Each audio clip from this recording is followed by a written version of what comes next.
Chapter को शुरू करें उससे पहले पिछले चैप्टर का कुछ टॉपिक छूट गया है, पहले उसे कवर कर लेते हैं। जैसे कि एटीट्यूड के बारे में पढ़ते हैं। मनोवृत्ति।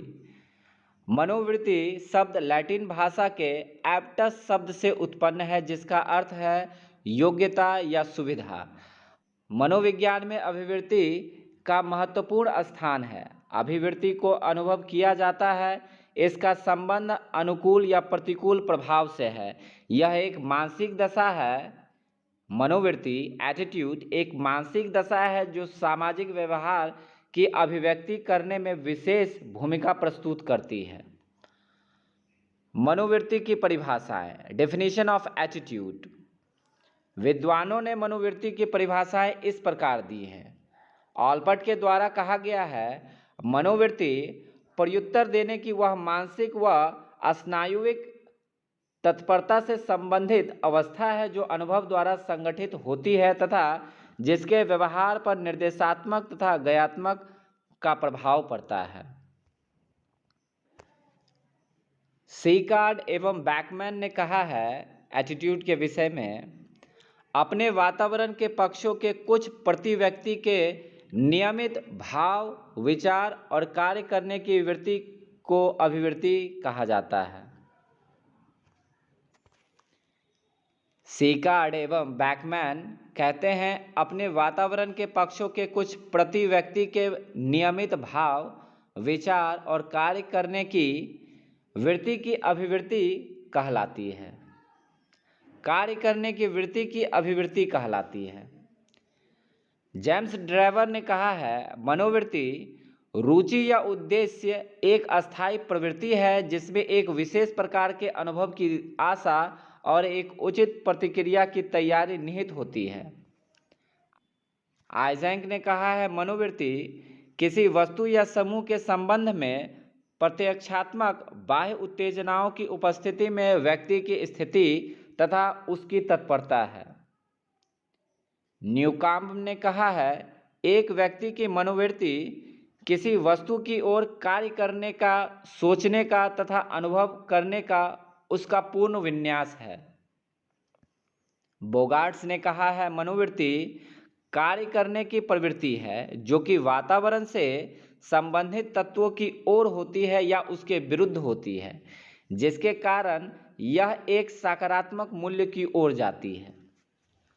मनोवृत्ति की इन परिभाषाओं से यह स्पष्ट है कि मनोवृत्ति जन्मजात नहीं होती। मनोवृत्ति में अस्थायित्व होता है। मनोवृत्ति का संबंध बाह्य वस्तुओं, विचारों तथा प्रतिभावों से होता है। मनोवृत्ति व्यवहार की दिशा प्रदान करती है। मनोवृत्ति में प्रेरणात्मक तत्व होते हैं। मनोवृत्ति संवेगों से संबंधित होती है। मनोवृत्ति का संबंध आवश्यकताओं और समस्याओं से होता है। मनोवृत्ति की घटक विशेषताओं में से इसका भाव प्रमुख है। मनोवृत्ति में संगति तथा अनुरूपता पाई है। ये सभी मनोवृत्ति की परिभाषाओं से यह बात स्पष्ट हो जाता है कि मनोवृत्ति ना तो जन्मजात है, ना मनोवृत्ति अस्थायित्व होता है। मनोवृत्ति का संबंध बाह्य वस्तुओं, विचारों से होता है। मनोवृत्ति व्यवहार की दिशा प्रदान करता है। मनोवृत्ति में प्रेरणात्मक तत्व होते हैं, संवेगों से संबंधित होता है। मनोवृत्ति का संबंध आवश्यकताओं और समस्याओं से होता है। मनोवृत्ति की घटक विशेषताओं में से इनका भाव, इमोशन प्रमुख होता है। मनोवृत्ति में संगति तथा अनुरूपता पाई जाती है। आइए पढ़ते हैं मनोवृत्ति के प्रकार। कितने प्रकार के मनोवृत्ति होते हैं? मनोवृत्तियों को 3 भागों में बांटा जाता है। सामाजिक मनोवृत्ति, विशेष व्यक्तियों के विषय में धारणाएं, विशिष्ट समूहों के प्रति। 3 प्रकार के एटीट्यूड्स हैं। Social attitude, attitude towards a specific person, attitude towards concepts. आइए सबसे पहले पढ़ते हैं सोशल एटीट्यूड्स। समाज की उद्दीपक परिस्थितियों के कारण सामाजिक मनोवृत्ति का निर्माण होता है। समाज के प्रमुख रिवाज तथा समूहों के विषय में विकसित धारणाएं इसी मनोवृत्ति का परिणाम हैं। दूसरा, विशेष व्यक्तियों के विषय में धारणाएं। समाज के प्रमुख व्यक्तियों के प्रति विकसित धारणाएं इसी मनोवृत्ति के कारण होती हैं। तीसरा, विशिष्ट समूहों के प्रति। विशेष समूहों, समुदाय, जाति, वर्ग, विद्यालय, खेल टीम आदि के प्रति विकसित धारणाएं इसी कोटि में आती हैं। तो यहाँ कुल मिलाकर 3 प्रकार के एटीट्यूड्स हैं, उनको समझा। अब आइए पढ़ते हैं नेचर ऑफ एटीट्यूड्स, मनोवृत्ति की प्रकृति। देखिए, मनोवृत्ति में भी 3 प्रकार की प्रकृति पाई जाती है, positive attitude, negative attitude, zero attitude. Positive attitude, इसमें किसी भी संबंधित व्यक्ति, घटना तथा समूह के प्रति सकारात्मक दृष्टिकोण, धनात्मक प्रकृति की मनोवृत्ति है। नेगेटिव एटीट्यूड, इसमें व्यक्ति, समूह तथा घटनाओं के प्रति ऋणात्मक दृष्टिकोण पाया जाता है। जीरो एटीट्यूड, यह मनोवृत्ति ना तो सकारात्मक होती है और ना नकारात्मक। किसी भी प्रकार की कोई मनोवृत्ति किसी व्यक्ति, समूह या घटना के प्रति न होना शून्य मनोवृत्ति, जीरो एटीट्यूड कहलाती है। कुल मिलाकर हम लोगों ने मनोवृत्ति के प्रकार जो 3 प्रकार के हैं उसको पढ़ा, और मनोवृत्ति की प्रकृति जो कि 3 प्रकार की है उसे भी पढ़ा। आइए अब एटीट्यूड टॉपिक के बाद हम लोग पढ़ते हैं दूसरे टॉपिक, इंटरेस्ट के विषय में। इंटरेस्ट क्या है, रुचि, रुचि क्या है, उसके विषय में पढ़ते हैं। रुचि का अर्थ और परिभाषा है। रुचि, इंटरेस्ट, सीखने सिखाने की प्रक्रिया का संचालित करने वाली केंद्रीय शक्ति है। हमारे सभी प्रयत्नों का लक्ष्य विद्यार्थियों में सीखने की रुचि का विकसित करना होता है। रुचि बच्चों को केवल सीखने में ही सहायता प्रदान नहीं करती, बल्कि उनके दृष्टिकोणों, उनकी प्रवृत्तियों तथा अन्य व्यक्तित्व संबंधी विशेषताओं के निर्माण में भी सहायक होती है। यह उनके व्यक्तित्व के निर्माण की दिशा निर्देशित करती है। रुचियों के उस महत्व को देखते हुए यह जानना अत्यंत आवश्यक है कि रुचि वास्तव में है क्या। बहुत से मनोवैज्ञानिकों तथा विचारकों ने इस पर अपने विचार प्रकट किए हैं। जैसे कि क्रो एंड क्रो ने क्या कहा है इंटरेस्ट के विषय में, रुचि के विषय में, आइए जानते हैं। रुचि वह अभिप्रेरक है जो हमें किसी व्यक्ति, वस्तु या क्रिया की ओर ध्यान देने के लिए बाध्य करती है, अथवा यह एक प्रभावात्मक अनुभूति है जो स्वयं क्रिया द्वारा अभिप्रेरक होती है। दूसरे शब्दों में, रुचि किसी क्रिया कारण भी हो सकती है और उस क्रिया में भाग लेने का परिणाम भी हो सकता है। क्रो एंड क्रो ने क्या कहा है, रुचि वह अभिप्रेरक है जो हमें किसी व्यक्ति, वस्तु या क्रिया की ओर ध्यान देने के लिए बाध्य करती है, अथवा यह एक प्रभावात्मक अनुभूति है जो स्वयं क्रिया द्वारा अभिप्रेरक है।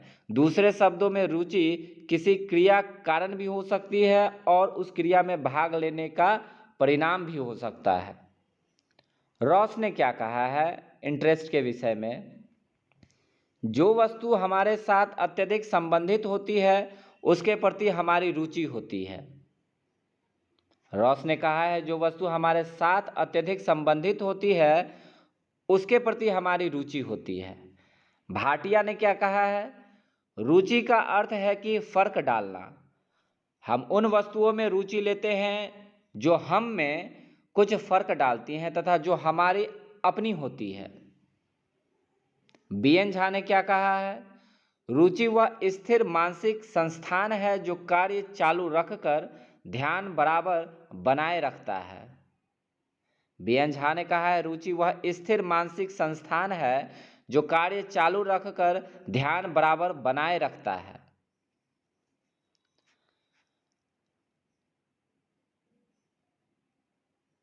आइए अब हम लोग एटीट्यूड, इंटरेस्ट के बाद पढ़ते हैं इमोशन के बारे में। यह हमारा तीसरा टॉपिक है, इमोशन, संवेग। संवेग का अंग्रेजी रूपांतरण इमोशन है जो लैटिन शब्द इमोवर से बना है जिसका अर्थ है उत्तेजित करना, टू एक्साइट।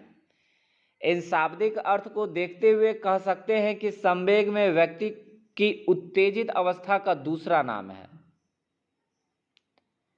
इस शाब्दिक अर्थ को देखते हुए यह कह सकते हैं कि संवेग व्यक्ति की उत्तेजित अवस्था का दूसरा नाम है। इंग्लिश के अनुसार संवेग एक जटिल भाव है। इंग्लिश के अनुसार संवेग एक जटिल भाव की अवस्था होती है जिसमें कुछ खास शारीरिक एवं ग्रंथियां क्रियाएं होती हैं। वास्तव में संवेग एक ऐसी जटिल अवस्था है जहां मूल रूप से तीन एलिमेंट महत्वपूर्ण, जैसे कि आंगिक प्रतिक्रियाएं, अभिव्यंजन व्यवहार एवं सुखद तथा दुखद भाव, यह तीनों ही तत्व महत्वपूर्ण होते हैं। लेकिन संवेग के स्वरूप के अनुसार सुखद एवं दुखद भाव होना सबसे महत्वपूर्ण है। देखिए यहाँ कहा जा रहा है कि वास्तव में संवेग एक ऐसी जटिल अवस्था है जहां मूल रूप से तीन एलिमेंट पाए जाते हैं: ऑर्गेनिक रिएक्शन, एक्सप्रेसिव मूवमेंट्स, तीसरा फीलिंग। यह तीनों तत्व महत्वपूर्ण है, लेकिन संवेग के स्वरूप के अनुसार सुखद और दुखद भाव का होना, फीलिंग्स का होना सबसे महत्वपूर्ण है। व्यक्ति में विभिन्न प्रकार के संवेग जैसे क्रोध, प्यार, डर, दुख आदि पाए जाते हैं, लेकिन यह जन्म से मौजूद नहीं होते। पहले मनोवैज्ञानिकों का मानना था कि जन्म से कुछ खास संवेग बच्चे में होते हैं। इस संबंध में सबसे पहले वाटसन ने अध्ययन किया और बताया कि भय, क्रोध तथा प्यार व्यक्ति में जन्म से मौजूद रहते हैं, परंतु बाद में मनोवैज्ञानिकों का मानना है कि संवेग के विकास में दो कारक महत्वपूर्ण हैं: मैच्योरिटी, परिपक्वता, मैचुरेशन। सार्टेन तथा उनके सहयोगियों के अनुसार जीव में विकास तथा वर्धन का पूरा होना ही परिपक्वता कहलाता है। आधुनिक मनोवैज्ञानिक इस बात से सहमत हैं कि जन्म के समय शिशुओं में सामान्य उत्तेजना होती है, पर जैसे जैसे वह परिपक्व होते हैं उनमें तरह तरह के संवेग विकसित हो जाते हैं।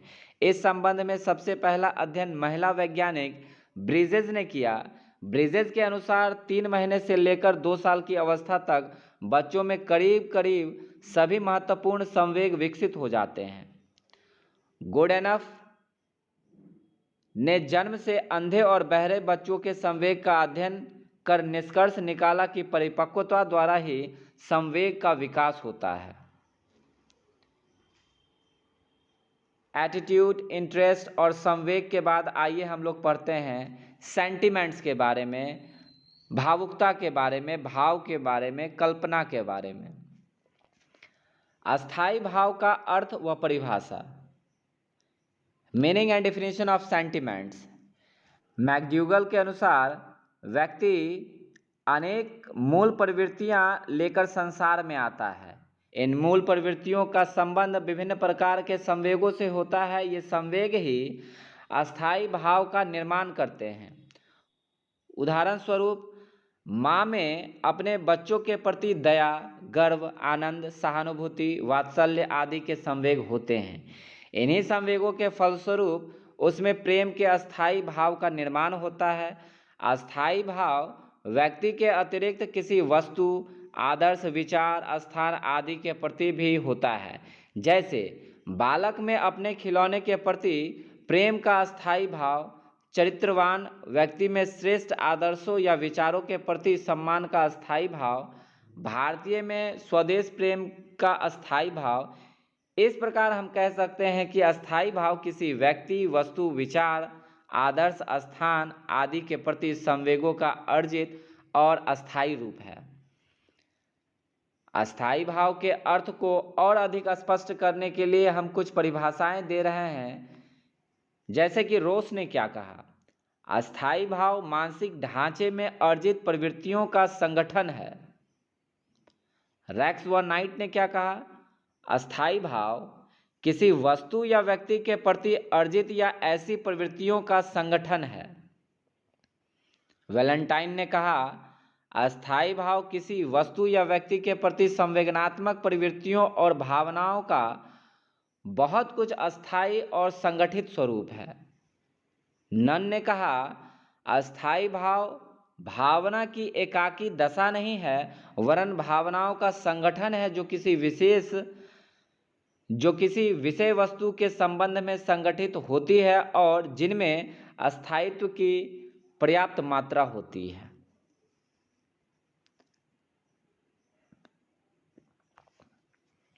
अस्थाई भावों के स्वरूप, फॉर्म्स ऑफ सेंटिमेंट्स।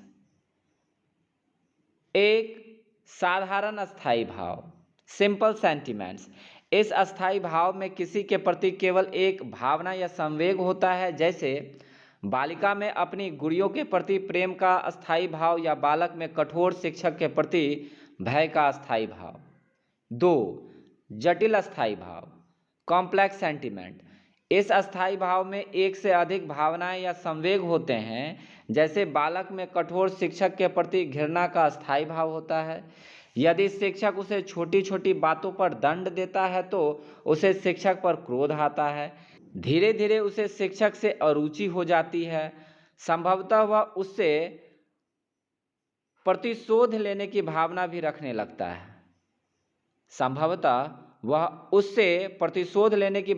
रखने लगता है। फलस्वरूप उसमें शिक्षक के प्रति घृणा उत्पन्न हो जाती है। यह घृणा एक जटिल अस्थाई भाव है जिसका निर्माण भय, क्रोध, अरुचि और प्रतिशोध की संवेगों और भावनाओं से हुआ है। मूर्त अस्थाई भाव, कंक्रीट सेंटिमेंट। इस अस्थाई भाव का संबंध किसी मूर्त या स्थूल वस्तु से होता है, जैसे व्यक्ति, पशु, पुस्तक, निवास स्थान आदि। अमूर्त अस्थाई भाव, एब्स्ट्रैक्ट सेंटिमेंट्स। इस अस्थाई भाव का संबंध अमूर्त या सूक्ष्म वस्तुओं से होता है, जैसे भक्ति, विचार, सत्य, आदर्श, अहिंसा, सम्मान, स्वच्छता, देश प्रेम आदि। आखिरी है मोरल सेंटिमेंट, नैतिक अस्थाई भाव। यह अस्थाई भाव नैतिक चरित्र का वास्तविक अंग है और साधारणतः परंपरागत होता है, जैसे न्याय या सत्य के प्रति प्रेम, क्रूरता या बेईमानी के प्रति घृणा। अस्थाई भावों के स्वरूप, कैरेक्टरिस्टिक ऑफ सेंटिमेंट्स। अस्थाई भावों के स्वरूप, अस्थाई भाव मानवीय द्वारा अर्जित परिवर्तन है। इस व्यवहार परिवर्तन का मुख्य कारण है संवेगों तथा मूल प्रवृत्तियों में शोधन तथा प्रशिक्षण। इसलिए अस्थाई भावों की विशेषताओं को इस प्रकार समझाया जा सकता है। अस्थाई भाव जन्मजात न होकर अर्जित होते हैं। अस्थाई भाव मानसिक प्रक्रिया न होकर मानसिक रचना होते हैं। अस्थाई भाव मूर्त और अमूर्त दोनों प्रकार की वस्तुओं के प्रति होते हैं, अर्थात व्यक्ति, वस्तु, गुण, अवगुण, आदर्श, विचार, स्थान आदि किसी के प्रति हो सकते हैं। अस्थाई भाव व्यक्ति के चरित्र और व्यक्तित्व के आधार होते हैं। अस्थाई भाव व्यक्ति के व्यवहार को प्रेरित और नियंत्रित करते हैं। अस्थाई भावों का निर्माण साधारणतः एक से अधिक संवेग से होता है। अस्थाई भावों में विचारों, इच्छाओं, भावनाओं और अनुभवों का समावेश रहता है।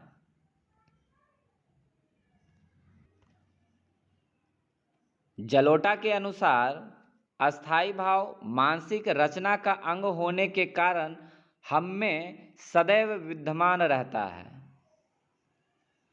एस्टर्ट और ऑगडन के अनुसार अस्थाई भाव में मानव अनुभवों के साथ साथ परिवर्तन होते रहते हैं।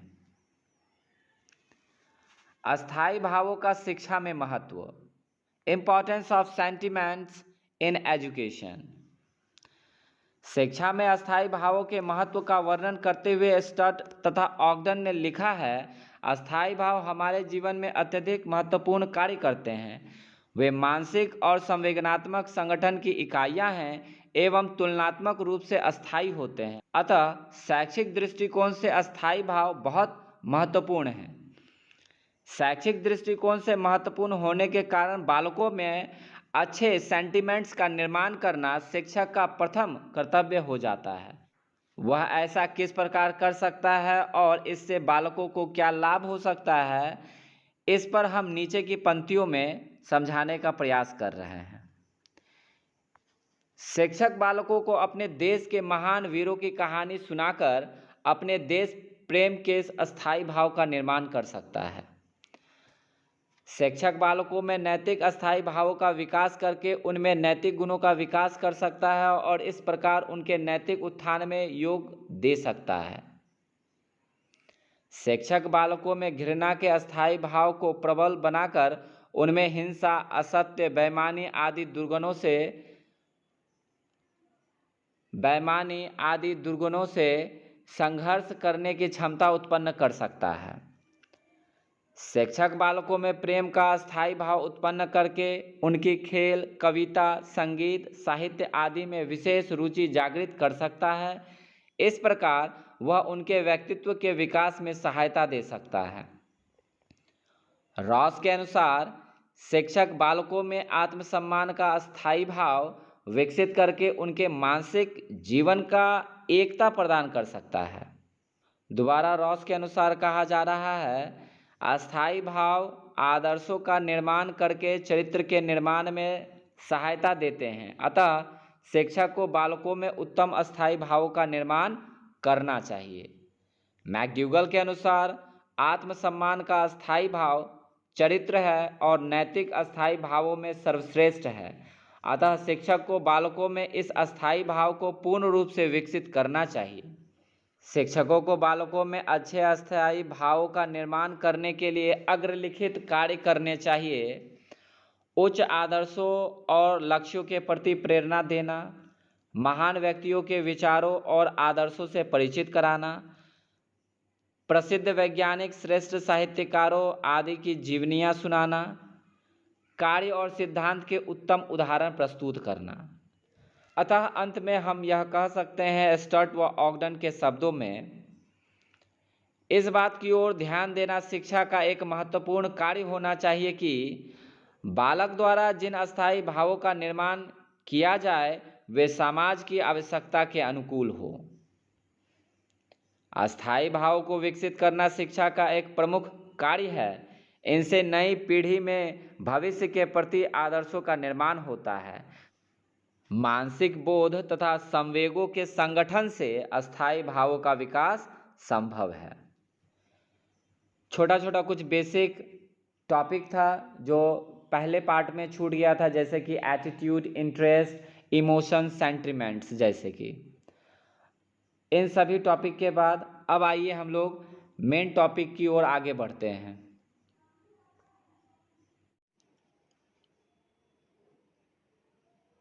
Chapter 1 unit 7 fitness and wellness. हम जो अभी पहला चैप्टर पढ़ रहे हैं उसका यह यूनिट 7 है, जिसका नाम है fitness and wellness. Fitness and wellness आंदोलन का समकालीन दृष्टिकोण के अगर बारे में पढ़ें, fitness and wellness movement in the contemporary perspective. क्या है स्वच्छता? फिटनेस, स्वास्थ्यता किसी विशेष कार्य से संबंधित रहती है। स्वास्थ्यता किसी विशेष कार्य से संबंधित रहती है। शारीरिक शिक्षा एवं खेलों में प्रत्येक खेल के लिए खिलाड़ी की फिटनेस अलग अलग होती है। साधारण रूप से देखा जाए, एक डॉक्टर की फिटनेस, एक इंजीनियर की फिटनेस, एक हिंदी टीचर की फिटनेस एवं एक शारीरिक शिक्षक की फिटनेस अलग अलग होती है। इसी प्रकार से एक फुटबॉल के खिलाड़ी की फिटनेस एक कुश्ती के खिलाड़ी की फिटनेस से भिन्न होती है। कहने का तात्पर्य, फिटनेस, स्वास्थ्यता उसके कार्य की प्रकृति के अनुरूप होती है। फिटनेस उसके कार्य के प्रकृति के अनुरूप होती है। खेल मनोवैज्ञानिकों ने इसी फिजिकल फिटनेस को दो प्रकार में वर्गीकृत किया है। एक हेल्थ रिलेटेड फिजिकल फिटनेस, दूसरा motor skill related physical fitness. स्वास्थ्य संबंधी शारीरिक स्वच्छता, गामक कौशल संबंधी शारीरिक स्वच्छता। चैप्टर के आगे बढ़ने से पहले आप यहीं पर स्पष्ट समझ लीजिए कि हेल्थ रिलेटेड फिजिकल फिटनेस के 5 घटक होते हैं और motor skill related physical fitness के 6 घटक होते हैं। सबसे पहले हेल्थ रिलेटेड फिजिकल फिटनेस के वो 5 घटक कुछ इस प्रकार हैं। 1 muscular strength, 2 endurance, 3 flexibility, 4 body composition, 5 cardio respiratory endurance. Motor skill related physical fitness के अंतर्गत 6 घटक आते हैं जिनका नाम कुछ इस प्रकार है। 1 power, 2 balance, 3 speed, 4 agility, 5 reaction ability, 6 coordination ability. 1 स्वास्थ्य संबंधी शारीरिक स्वच्छता हेल्थ रिलेटेड फिजिकल फिटनेस के अंतर्गत 5 कारक आते हैं। Muscular strength, muscular endurance, cardio endurance, flexibility, body compositions. सबसे पहले मस्कुलर स्ट्रेंथ मांसपेशीय ताकत के बारे में पढ़ते हैं। यह मांसपेशी तथा मांसपेशियों के समूह की वह क्षमता होती है जो किसी प्रतिरोध के विरुद्ध या उसके ऊपर से कार्य करती है, जैसे एक दीवार को धक्का मारना, डंबल्स को उठाकर एक जगह से दूसरी जगह पर रखना आदि। दूसरा, मांसपेशीय सहनशीलता मस्कुलर एंड्योरेंस। यह मांसपेशी तथा मांसपेशियों के समूह की वह क्षमता होती है जो किसी क्रिया या अभ्यास को लंबे समय तक थकान की स्थिति में भी करने में सहायक हो, जैसे क्रॉस कंट्री, पुलअप्स, सिटअप्स आदि। तीसरा, सर्कुलो एंड्योरेंस कार्डियो रेस्पिरेटरी एंड्योरेंस। यह हृदय तथा फेफड़ों की वह क्षमता होती है जो किसी क्रिया अभ्यास के साथ प्रभावी रूप से अपने को व्यवस्थित कर लेती है। ये क्रिया लंबे समय की होती है जो थकान की स्थिति में की जाती है। चौथा, लचकता फ्लेक्सिबिलिटी। ये जोड़ों, लिगामेंट तथा टेंडन की वह क्षमता होती है जो किसी क्रिया या अभ्यास को लंबे प्रसार के साथ करने में सहायक होती है।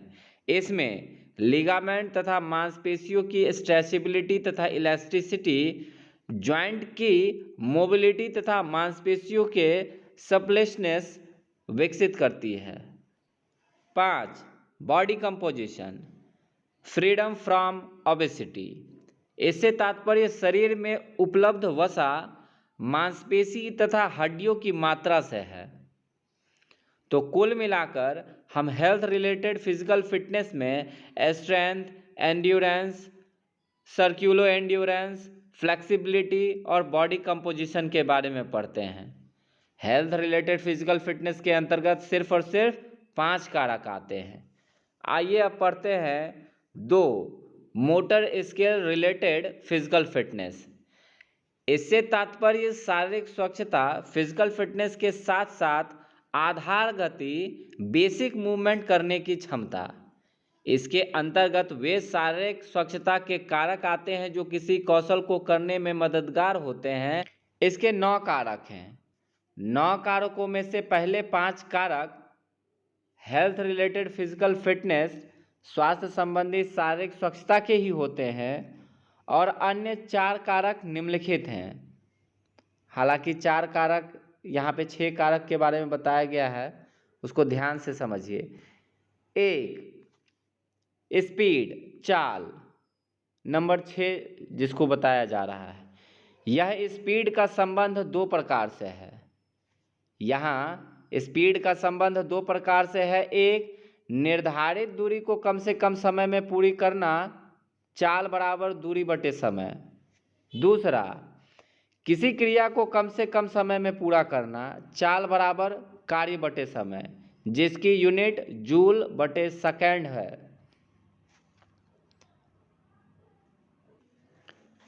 फर्राटा दौड़ में पैर की गति से चाल निर्धारित होती है। ऐसी गति का फुटबॉल, हॉकी में प्रयोग होता है।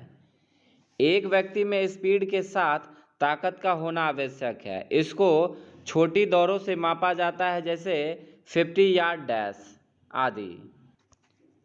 स्पीड को प्रभावित करने वाले कारक में शरीर का भार घनत्व, मांसपेशी का चिपचिपापन, अन्य यांत्रिकी कारक तथा शरीर के बनावट जिसमें हाथ पैरों की लंबाई, लचकता आदि आती है। अब स्पीड के बाद हम लोग पढ़ते हैं मस्कुलर पावर। यह मांसपेशी तथा मांसपेशियों के समूह की वह क्षमता है जो किसी अधिकतम प्रतिरोध के विरुद्ध पूरे बल के साथ एकदम से कार्य करे। कहने का तात्पर्य अधिकतम मांसपेशी बल का प्रयोग कम से कम समय में एकदम एक्सप्लोसिव मैनर से किया जाए। उदाहरण के लिए वेट लिफ्टर जब भार को कंधे तक लेकर आता है, उसके पश्चात जब भार को उठाता है तो उस समय मस्कुलर पावर की आवश्यकता पड़ती है। शॉटपुट को फेंकने के दौरान जो एकदम से बल लगता है उसको हम मस्कुलर पावर कहते हैं। स्टैंडिंग बोर्ड जंप, ये सभी उदाहरण मस्कुलर पावर के हैं। इन सभी एक्टिविटी के दौरान में मस्कुलर पावर का इस्तेमाल होता है। स्पीड, मस्कुलर पावर के बाद अब हम लोग पढ़ते हैं एजिलिटी के बारे में।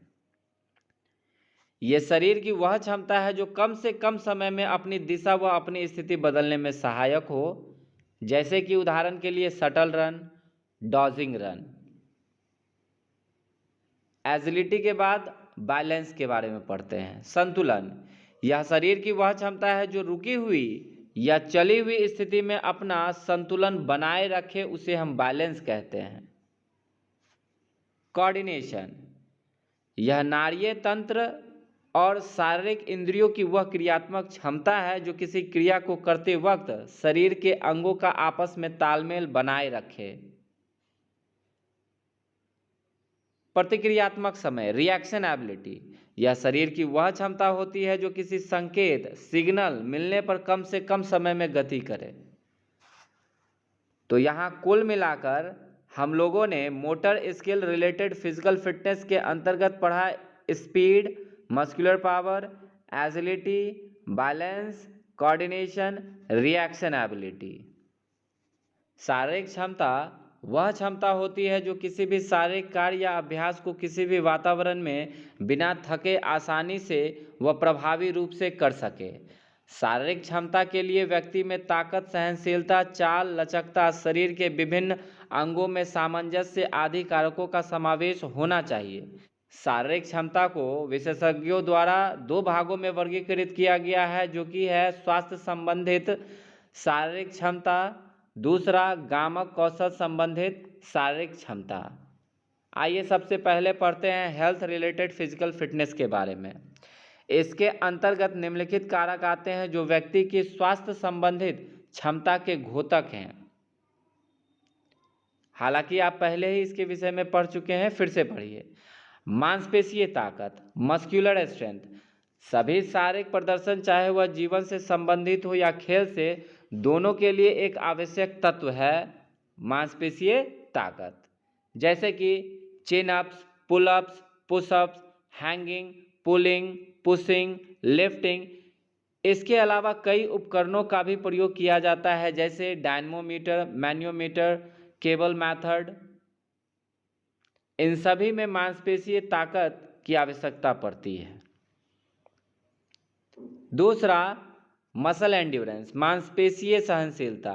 यह सहनशीलता को भी दो भागों में बांटा गया है, एक मस्कुलर एंड्योरेंस, दूसरा कार्डियोरेस्पिरेटरी एंड्योरेंस।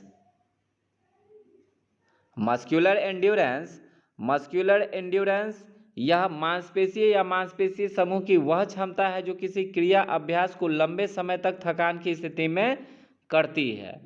इस कारक में सहनशीलता के लिए मांसपेशियों में ताकत का होना भी आवश्यक है, इसलिए इसे स्ट्रेंथ एंड्योरेंस से संबंधित रखा गया है। दूसरा, कार्डियोरेस्पिरेटरी एंड्योरेंस, यह हृदय व फेफड़ों की वह क्षमता होती है जो किसी शारीरिक क्रिया व अभ्यास के साथ अपने सामंजस्य बैठा ले और लंबे समय तक थकान की स्थिति में भी अपना कार्य प्रभावी रूप से करते जाते हैं। जैसे कि स्ट्रेंथ एंड्योरेंस के लिए पुलअप, चिनअप, सिटअप आदि आते हैं। लचकता, फ्लेक्सिबिलिटी, यह जोड़, लिगामेंट, टेंडन तथा मांसपेशियों की वह क्षमता होती है जो किसी क्रिया को लंबे प्रसार करने में सहायक हो। लचकता का महत्व लगभग सभी प्रकार के खेल कौशलों में होता है, चाहे वह सामान्य हो या विशिष्ट। अगर किसी व्यक्ति की उच्च स्तर की लचकता हो तो किसी भी प्रकार की क्रिया या अभ्यास को अच्छी तरह कम ऊर्जा की खपत पर उच्च परिणाम दिया जा सकता है। इसके द्वारा एक सही आसन भी बना रहता है। इसको मापने के लिए sit and reach test, goniometer, ट्रिची टेस्ट का प्रयोग किया जाता है। D, body composition. इससे तात्पर्य शरीर में उपलब्ध वसा, मांसपेशी तथा हड्डियों की मात्रा से है। एक स्वस्थ व्यक्ति के लिए बॉडी कंपोजिशन का सामान्य अवस्था में रहना अत्यंत आवश्यक है, क्योंकि ये अगर असामान्य हो जाए तो मानव शरीर में कई प्रकार के विकार आ जाते हैं, जैसे डायबिटीज, कार्डियोवास्कुलर रोग आदि। बॉडी कंपोजिशन को मापने के लिए विभिन्न प्रकार की विधियों व उपकरणों का प्रयोग किया जाता है, जैसे body mass index, body composition analyser, skin fold calliper measurement, water weighing विधि आदि। अब आइए हेल्थ रिलेटेड फिजिकल फिटनेस के बाद हम लोग पढ़ते हैं motor skill related physical fitness, गामक कौशल संबंधित शारीरिक क्षमता। इसके अंतर्गत वे कारक आते हैं जो एक व्यक्ति के गामक कौशल संबंधित शारीरिक क्षमता को बनाए रखते हैं। गामक कौशल से संबंधित कारकों को निम्न तरीके से समझाया गया है। पावर, शक्ति। यह वह क्षमता होती है जिसमें व्यक्ति किसी अधिकतम प्रतिरोध के विरुद्ध या उस पर से अधिकतम बल के साथ कार्य करता है। यह बल तथा वेग का गुणांक होता है, जहाँ बल से तात्पर्य मांसपेशीय ताकत है तथा वेग का संबंध चाल से है। शक्ति यांत्रिक सिद्धांत पर आधारित किसी वस्तु को धकेलने या किसी दिशा में फेंकने के लिए बलपूर्वक विस्फोटक तरीके से कम समय में कार्य करता है। सामान्यतः इसे vertical jump, standing broad jump, shot put, medicine ball throw आदि आते हैं। इसमें वर्टिकल जंप पैरों की मांसपेशीय शक्ति, स्टैंडिंग बोर्ड जंप पैरों की मांसपेशी शक्ति, शॉट पुट तथा मेडिसिन बॉल थ्रो हाथ और कंधे की मांसपेशियां शक्ति पर निर्भर करती हैं। संतुलन, बैलेंस। यह शरीर की वह क्षमता है जिसमें एक अस्थायी स्टैटिक स्थिति न्यूरोमस्कुलर तंत्र के कारण बनी रहती है, जिसमें शरीर की मांसपेशियां केंद्रीय गुरुत्वाकर्षण बल के साथ अपना सामंजस्य बल बैठा लेती है। इसी प्रकार गतिशील संतुलन में भी होता है, जिसमें शरीर गति करते हुए अपना बल संतुलन बनाए रखता है। स्टैटिक बैलेंस के उदाहरण हैं balance beam, Roman ring, parallel bar, यौगिक आसन। डायनेमिक बैलेंस के अंतर्गत stunts, apparatus, work, dancing, skiing जैसे बर्फ का खेल कहते हैं। महत्वपूर्ण बिंदु संतुलन के लिए यह है कि वस्तु के आधार के जितने पास केंद्रीय गुरुत्वाकर्षण के बिंदु होगा उतना ही अच्छा संतुलन होगा। सामंजस्य, कोऑर्डिनेशन। यह वह क्षमता होती है जो किसी क्रिया का विशिष्ट प्रकार से तालमेल के साथ करने में सहायक होती है। यह जटिल क्रियाओं में अहम भूमिका निभाता है। इसका संबंध agility, balance, speed, kinaesthetic sense से होता है। Pole vault, golf, swimming, gymnastic, discus के दौरान पीवट बनाना आदि पर उच्च स्तर का तालमेल होना आवश्यक होता है। इसको मापने के लिए बार स्नैप फॉर डिस्टेंस का प्रयोग किया जाता है।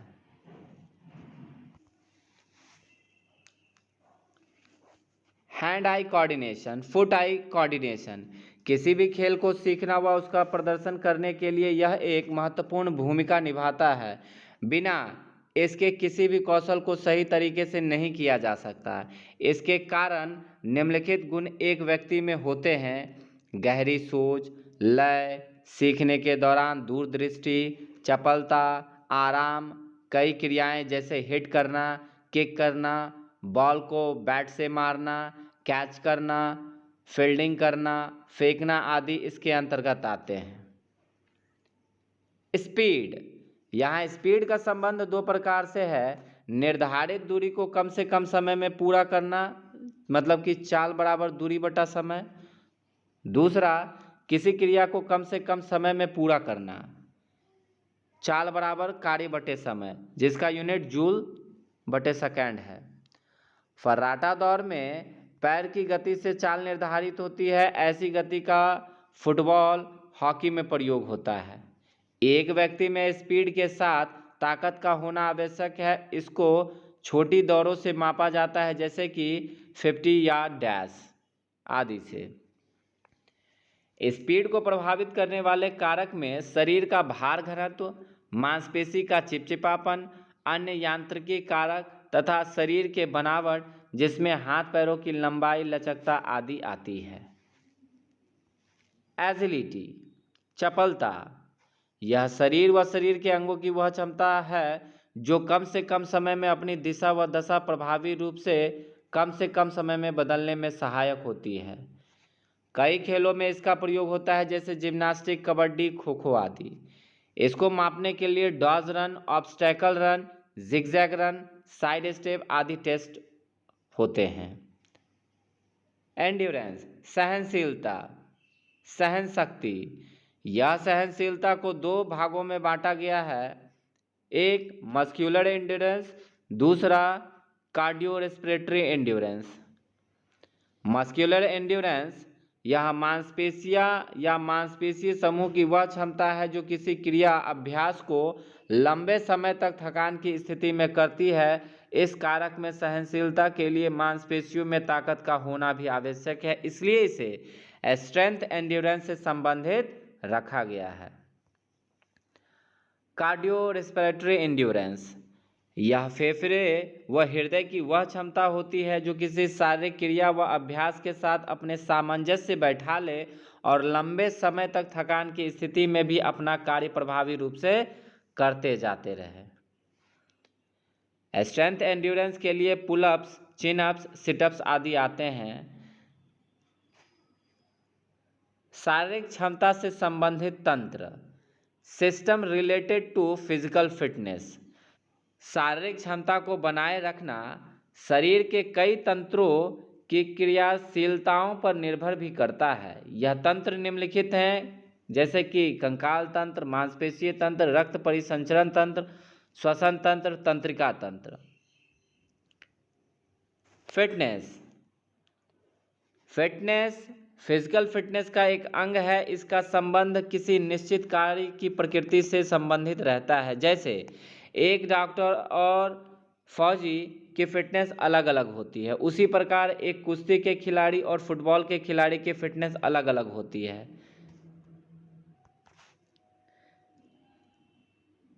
यहाँ कहा जा सकता है कि एक फिजिकल फिट व्यक्ति को किसी एक खेल से संबंधित शारीरिक क्षमता के कारकों को विकसित करना पड़ता है। उसे अपने शरीर को उस खेल से संबंधित शारीरिक क्षमता के कारकों के अनुकूल बनाना पड़ता है। वेलनेस, वेलनेस से तात्पर्य पूर्ण वेलबींग से है, जिसमें व्यक्ति शारीरिक, मानसिक, सामाजिक, आध्यात्मिक व संवेदनात्मक रूप से विकसित होता है। उसमें किसी भी प्रकार का रोग व विकृति नहीं होती है। वेलनेस नामक अवधारणा 1980 में विकसित हुई, जिसमें फिजिकल फिटनेस के अलावा कई कारक सम्मिलित हुए, जिसमें कि व्यक्ति को पूर्ण रूप से वेलबींग बनाया जा सके। यहाँ यह कहा जा सकता है कि वेलनेस एक बड़ी छतरी है जिसके नीचे कई कारक आते हैं, जिनके नाम निम्नलिखित हैं: physical fitness, mental fitness, social fitness, spiritual wellbeing, proper health, positive lifestyle. Benefit of wellness: उचित व्यायाम, उचित आहार, सकारात्मक जीवन शैली, उचित आराम और उचित निद्रा, नियंत्रित तनाव और थकान, शराब और धूम्रपान से दूरी, शरीर के वजन का संयोजन, अच्छी आदतें, सही शारीरिक आसन को बनाए रखना, सामाजिक, कार्डियोवास्कुलर तंत्र की कार्य क्षमता में सुधार, गामक कारकों जैसे ताकत, चपलता, सहनशीलता, लचकता आदि का विकास तथा मांसपेशियों के टोन में सुधार, व्यक्ति के अपीयरेंस, आकार तथा संतुलन में सुधार, कठिन अभ्यास के पश्चात थकान को देर से आना तथा क्षतिपूर्ति समय का कम होना, चोट तथा अस्वस्थता के पश्चात तुरंत क्षतिपूर्ति होना, कार्डियोवास्कुलर रोगों से कमी, तनाव के प्रबंधन में मदद, उचित पोषण संबंधित आवश्यकताओं को पूरा करना, उम्र बढ़ने की प्रक्रिया में देरी, व्यक्तियों की बौद्धिक क्षमताओं का बढ़ना तथा जटिल परिस्थितियों से निपटने में उन्हें मदद करना, जीवन के चैलेंजों पर पार पाना तथा आत्मविश्वास बनाए रखना, व्यक्तिगत आवश्यकताओं से परिचित होना तथा उन्हें पूरा करने के लिए क्षमता का विकास करना, विपरीत परिस्थितियों के समाधान हेतु मदद करना, आदर्श शरीर के वजन को बनाए रखना, ऊर्जा के स्तर को बढ़ाना तथा नौकरी के क्षेत्र में वृद्धि, सकारात्मक जीवन शैली में बदलाव की ओर प्रेरित करना, शरीर की संपूर्ण क्रियाओं पर नियंत्रण तथा सुधार लाना, जीवन की गुणवत्ता में सुधार लाने व दीर्घ आयु के लिए स्वास्थ्य के नियमों तथा सकारात्मक जीवन शैली के कार्यक्रमों को अपनाना पड़ेगा। शारीरिक स्वच्छता तथा वेलनेस को पूर्ण जीवन तक बनाए रखने के लिए सकारात्मक सोच रखनी पड़ेगी। तो कुल मिलाकर जितना भी ये सारा बेनिफिट बताया जा रहा है वह वेलनेस का बेनिफिट है, इस बात को ध्यान रखें। अगर एक इंसान वेल बीइंग है तो उसके अंदर यह सभी खूबियाँ पाई जाएंगी। वह प्रॉपर व्यायाम करेगा, प्रॉपर डाइट लेगा, उसके जीवन का लाइफस्टाइल बहुत ही पॉजिटिव होगा, रूटीन बेस्ड होगा, अच्छी आदतों के साथ सामाजिक उसका जीवन होगा। ये सभी अच्छे गुण का विकास एक वेल बीइंग पर्सनालिटी में होता है। सभी के लिए खेल तथा फिटनेस के रख रखाव एवं प्रोत्साहन में इसकी भूमिका। Sports for all and its role in the maintenance and promotion of fitness. खेल सभी के लिए एक ऐसी मुहिम है जो सभी नागरिकों का ऐच्छिक रूप से भाग लेने के लिए उत्साहित करती है। दूसरे शब्दों में कहा जाए, खेल सभी के लिए यह दर्शाता है कि यह एक सामूहिक मुहिम है जो व्यवस्थित रूप से पूर्ण जनसंख्या को, चाहे वह बच्चा हो, युवा हो, वयस्क हो, वरिष्ठ हो, विकलांग हो आदि को खेलों के प्रति प्रोत्साहित करता है। खेल का संबंध ना तो लिंग से है, ना धर्म से, ना जाति से, ना बच्चे, ना वयस्क, ना बूढ़ा, ना युवा, यह सभी के लिए है। खेल सभी के लिए है स्पोर्ट्स फॉर ऑल नामक मुहिम संपूर्ण जनसंख्या के लिए एक सकारात्मक सोच है, क्योंकि इसमें प्रतिभाग कर सभी स्वस्थ और फिट रहेंगे। खेलों में प्रतिभाग करने से निम्नलिखित विकास होता है। अब वह खेलों में प्रतिभाग करने से कौन कौन सा विकास होता है इसको पढ़िए। फिजिकल फिटनेस विकसित होता है, खिलाड़ी अपने आहार पर विशेष ध्यान देता है, खिलाड़ी अनुशासन में रहता है, निर्णय लेने की क्षमता बढ़ती है, किसी समस्या का समाधान आसानी से और कम समय में निकालने में सहायक होता है, खेलों से आपसी भाईचारा बढ़ता है, खेलों से नेतृत्व का विकास होता है, सही प्रकार से खेलने की प्रेरणा मिलती है, बड़ों के प्रति आदर करने का विकास होता है, टीम भावना का विकास होता है। स्पोर्ट्स के माध्यम से एक दूसरे के विचार और संस्कार, पहनावा, रहन सहन, बोली आदि का पता चलता है, सोच सकारात्मक होता है, खेलों से समाज में एकता आती है, खेलों से राष्ट्रभक्ति का विकास होता है, खेलों से तनाव कम होता है और इसके माध्यम से तनाव का प्रबंधन भी संभव होता है, खेलों से आत्मनिर्भरता बढ़ती है। उपरोक्त के आधार पर यह कहा जा सकता है कि खेल का ना कोई रंग, रूप, जाति, धर्म, लिंग आदि नहीं होता। खेल के लिए सभी हैं, खेल सभी के लिए है। खेल सबका समान रूप से सबका स्वागत करता है और खेल के माध्यम से शारीरिक क्षमता, सहनशीलता आदि का विकास होता है। अब बात आती है कि खेल की भूमिका फिटनेस का बढ़ावा देना तथा फिटनेस को लंबे समय तक बनाए रखने से है। फिटनेस वह क्षमता होती है जो संबंधित क्रिया को लंबे समय तक थकान की स्थिति में भी करते जाए, वह फिटनेस कहलाती है। फिटनेस के कारक निम्नलिखित हैं: ताकत, सहनशीलता, लचकता, कार्डियोरेस्पिरेटरी सहनशीलता, बॉडी कंपोजिशन आदि। फिटनेस को लंबे समय तक बनाए रखने के लिए एवं उसको प्रोत्साहित करने के लिए खेल की एक अहम भूमिका होती है, क्योंकि खेल ही वह प्रक्रिया है जिसके माध्यम से खिलाड़ी में अपना स्वास्थ्य, अपना अनुशासन, अपना आहार, अपना रहन सहन, तनाव पर नियंत्रण, सकारात्मक जीवन शैली, आत्मनिर्भरता आदि बनी रहती है। फिटनेस को बनाए रखने के लिए खेलों के माध्यम से निम्नलिखित बिंदुओं पर ध्यान दिया जाता है। क्या क्या चीज़ पर ध्यान दिया जाता है? एक, बॉडी फिजिक, मांसपेशीय ताकत पर ध्यान दिया जाता है। मांसपेशीय सहनशीलता, कार्डियो रेस्पिरेटरी फिटनेस, लचकता, चाल, चपलता, मांसपेशीय शक्ति, संतुलन, शरीर के विभिन्न अंगों का आपसी तालमेल। जब आप फिटनेस को बनाए रखने के लिए खेल का सहारा लेंगे तो आप इन सभी निम्नलिखित बिंदुओं पर ध्यान देंगे।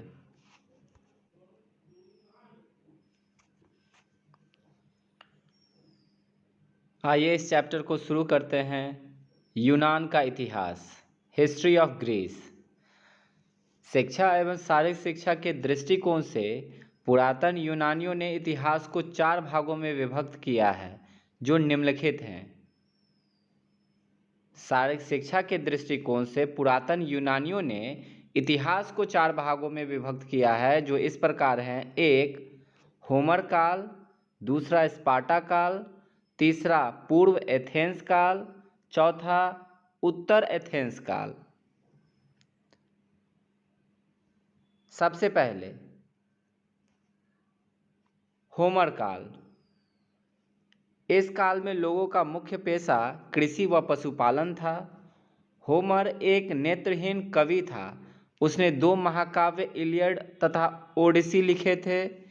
इलियड तथा ओडिसी महाकाव्यों की तुलना वेद व्यास के वेदों से की जाती है। होमर को देश का गुरु माना जाता था। होमर ने अपनी कविताओं में तीरंदाजी, मल्लयुद्ध, रथ दौड़, भाला प्रक्षेपण आदि शारीरिक क्रियाओं का वर्णन किया हुआ था। इस काल के लोगों का मानना था कि देवता उसके भाग्य का फैसला करते हैं। उनका मुख्य धर्म मनुष्य एवं प्राकृतिक सौंदर्य था। इस काल में शिक्षा का लक्ष्य मैन ऑफ एक्शन तथा मैन ऑफ विजडम था। यूनानियों का जीवन धार्मिक सिद्धांतों पर आधारित था। इतिहास का दूसरा काल स्पार्टा काल। इसे क्लासिकल एज, शास्त्रीय युग भी कहा जाता है। जो दूसरा काल है स्पार्टा काल, होमर काल के बाद वाले काल को स्पार्टा काल कहते हैं। क्लासिकल एज जिसे कहा जाता है, इस काल में नगर व राज्यों का उदय हुआ। इस काल में शारीरिक शिक्षा का कार्यक्रम कठिन था तथा यहाँ सैनिक प्रशिक्षण पर विशेष बल देकर सैनिक तैयार करना ही शारीरिक शिक्षा का लक्ष्य साधन माना गया है। स्पार्टा यूरेटस नदी के किनारे स्थित था। स्पार्टा की क्रमबद्ध एवं व्यवस्थित शिक्षा प्रणाली को एगॉग कहा जाता था। क्रमबद्ध शिक्षा प्रणाली के संचालक, कोऑर्डिनेटर को पैडोनोमस कहा जाता था। स्पार्टा में खेल के मैदान को प्लेटेनिस्टास कहा जाता था। प्लेटेनिस्टास कहा जाता था। स्पार्टा में बच्चों व युवाओं के जीवन के संबंध में विवरण कुछ निम्नलिखित प्रकार हैं, जैसे समझिए। 0 से 7 वर्ष तक माता का संरक्षण, 7 से 12 वर्ष तक बैरिक में अनुशासन, 12 से 20 वर्ष तक कठोर सैनिक प्रशिक्षण, 20 वर्ष से 30 वर्ष के बीच अस्त्र शस्त्र चलाना, 30 वर्ष के बाद शादी करने की अनुमति मिलती थी, 60 वर्ष तक देश की सेवा करना होता था। यह कुछ क्रमबद्ध वर्षों का अध्ययन स्पार्टा में बच्चों और युवाओं के जीवन के संबंध में है, इसे याद रखिए। स्पार्टा में जिम्नास्टिक युक्त नृत्य को विवासिस नृत्य के नाम से जाना जाता था।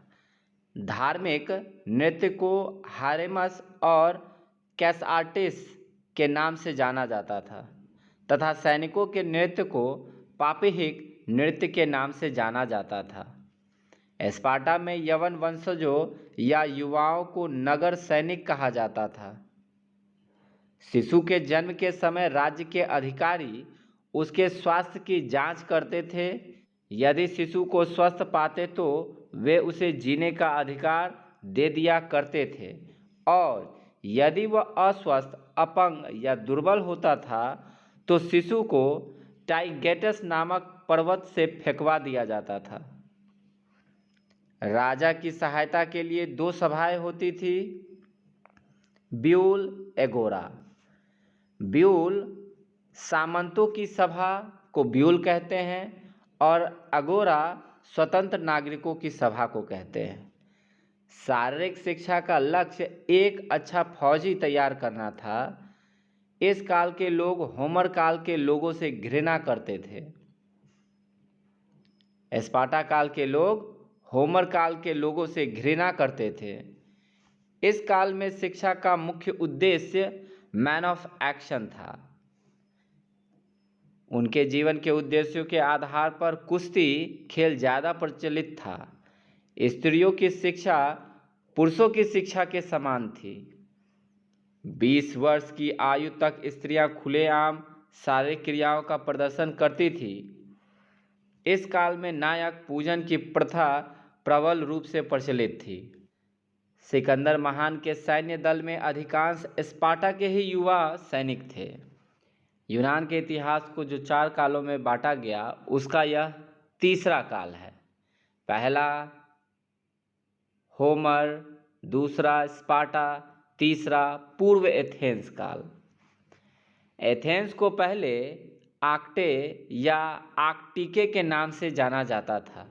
यह नाम वहाँ के प्रथम राजा अक्टियोस के नाम से पड़ा था। एथेंस में धन से अभिप्राय, बड़ों के प्रति आदर, देवों के प्रति श्रद्धा तथा राज्य के प्रति निष्ठा से लिया गया है। इस काल के लोग प्रजातंत्रवादी थे। 7 वर्ष की आयु तक बच्चा अपनी मां के संरक्षण में रहता था तथा 7 वर्ष के पश्चात बालक प्रथम श्रेणी की पाठशाला में शिक्षा प्राप्त करता था। सैनिक शिक्षा के साथ नैतिक शिक्षा पर भी विशेष बल दिया जाता था। इस काल में नृत्य की तैयारी करने के लिए एक विशेष प्रकार का जिम्नास्टिक अभ्यास कराया जाता था जिसे गैस्टिकुलेशन कहा जाता था। व्यायामशाला को पैलेस्ट्रा कहा जाता था जिसमें कुश्ती, मुक्केबाजी व जिम्नास्टिक का प्रशिक्षण दिया जाता था। प्लेस्ट्रा, पैलेस्ट्रा के शारीरिक शिक्षक को पेडोट्राइव कहा जाता था। संगीत के विद्यालय को डिडास्केलियम कहा जाता था। कुश्ती व मुक्केबाजी के मिश्रित खेल को पैनक्रेशन कहा जाता था। गेंद का प्रयोग कर शारीरिक शिक्षा देने वाले अध्यापक को एस्फेरिस्टिस कहा जाता था। भाले या जैवलिन का प्रयोग कर शारीरिक शिक्षा देने वाले अध्यापक को एकॉनिस्टिस कहा जाता था। धनुर्विद्या या तीरंदाजी सिखाने वाले अध्यापक को टैक्सोटूज कहा जाता था और तीरंदाज को टैक्सोफिली कहा जाता था। अस्त्र शस्त्र चलाने की शिक्षा देने वाले अध्यापक को होब्लोमैचोज कहा जाता था। एथेंस में गरीब लोगों के व्यायाम करने के स्थान को लांसोसारगस कहा जाता था। इस काल में कई राष्ट्रीय खेल समारोह का आयोजन किया जाता था जिन्हें पेनहेलेनिक समारोह कहा जाता था। ध्यान से समझिए, पूर्व एथेंस काल में कई राष्ट्रीय खेल समारोह का आयोजन किया जाता था जिन्हें पेनहेलेनिक समारोह कहा जाता था। पेनहेलेनिक समारोह के अंतर्गत मुख्य रूप से 4 समारोह आयोजित किए जाते थे: ओलंपिक खेल उत्सव, पिथियन खेल उत्सव, इस्थमियन खेल उत्सव, नेमियन खेल उत्सव। आइए सबसे पहले ओलंपिक खेल के विषय में पढ़ते हैं। ओलंपिक खेल उत्सव का उदय 776 ईसा पूर्व में हुआ था। यह उत्सव अगस्त माह में 5 दिनों तक मनाया जाता था। प्रत्येक 4 वर्षों के बाद इसका आयोजन किया जाता था। ओलंपिक का आयोजन एलिस नामक नगर के सबसे सुंदर व महत्वपूर्ण स्थान ओलंपिया में किया जाता था, जिसके ठीक मध्य में एक बहुत विशाल लगभग 40 फुट ऊंची जीएस देवता की मूर्ति थी, जिसे ओलंपियन कहा जाता था। यह मूर्ति संसार के 7 आश्चर्यों में से एक है, जो हाथी दांत की बनी तथा स्वर्ण आभूषणों और आवरणों से ढकी हुई थी। एलिस नगर के पास ओलंपस नामक पर्वत भी स्थित था। एक ओलंपिक से दूसरे ओलंपिक के बीच के समय को ओलंपियाड कहा जाता था। ओलंपिक के स्टेडियम का नाम पैनाथेनिक था। ओलंपिक का आयोजन जीएस देवता मतलब कि आकाश देवता को श्रद्धांजलि देने के लिए किया जाता था। दूसरा, पिथियन गेम। पहला ओलंपिक गेम, दूसरा पिथियन गेम, जो कि 582 ईसा पूर्व में आयोजित किया जाता था। यह दूसरे दर्जे का लोकप्रिय खेल उत्सव था। प्रारंभ में यह संगीत उत्सव ही था।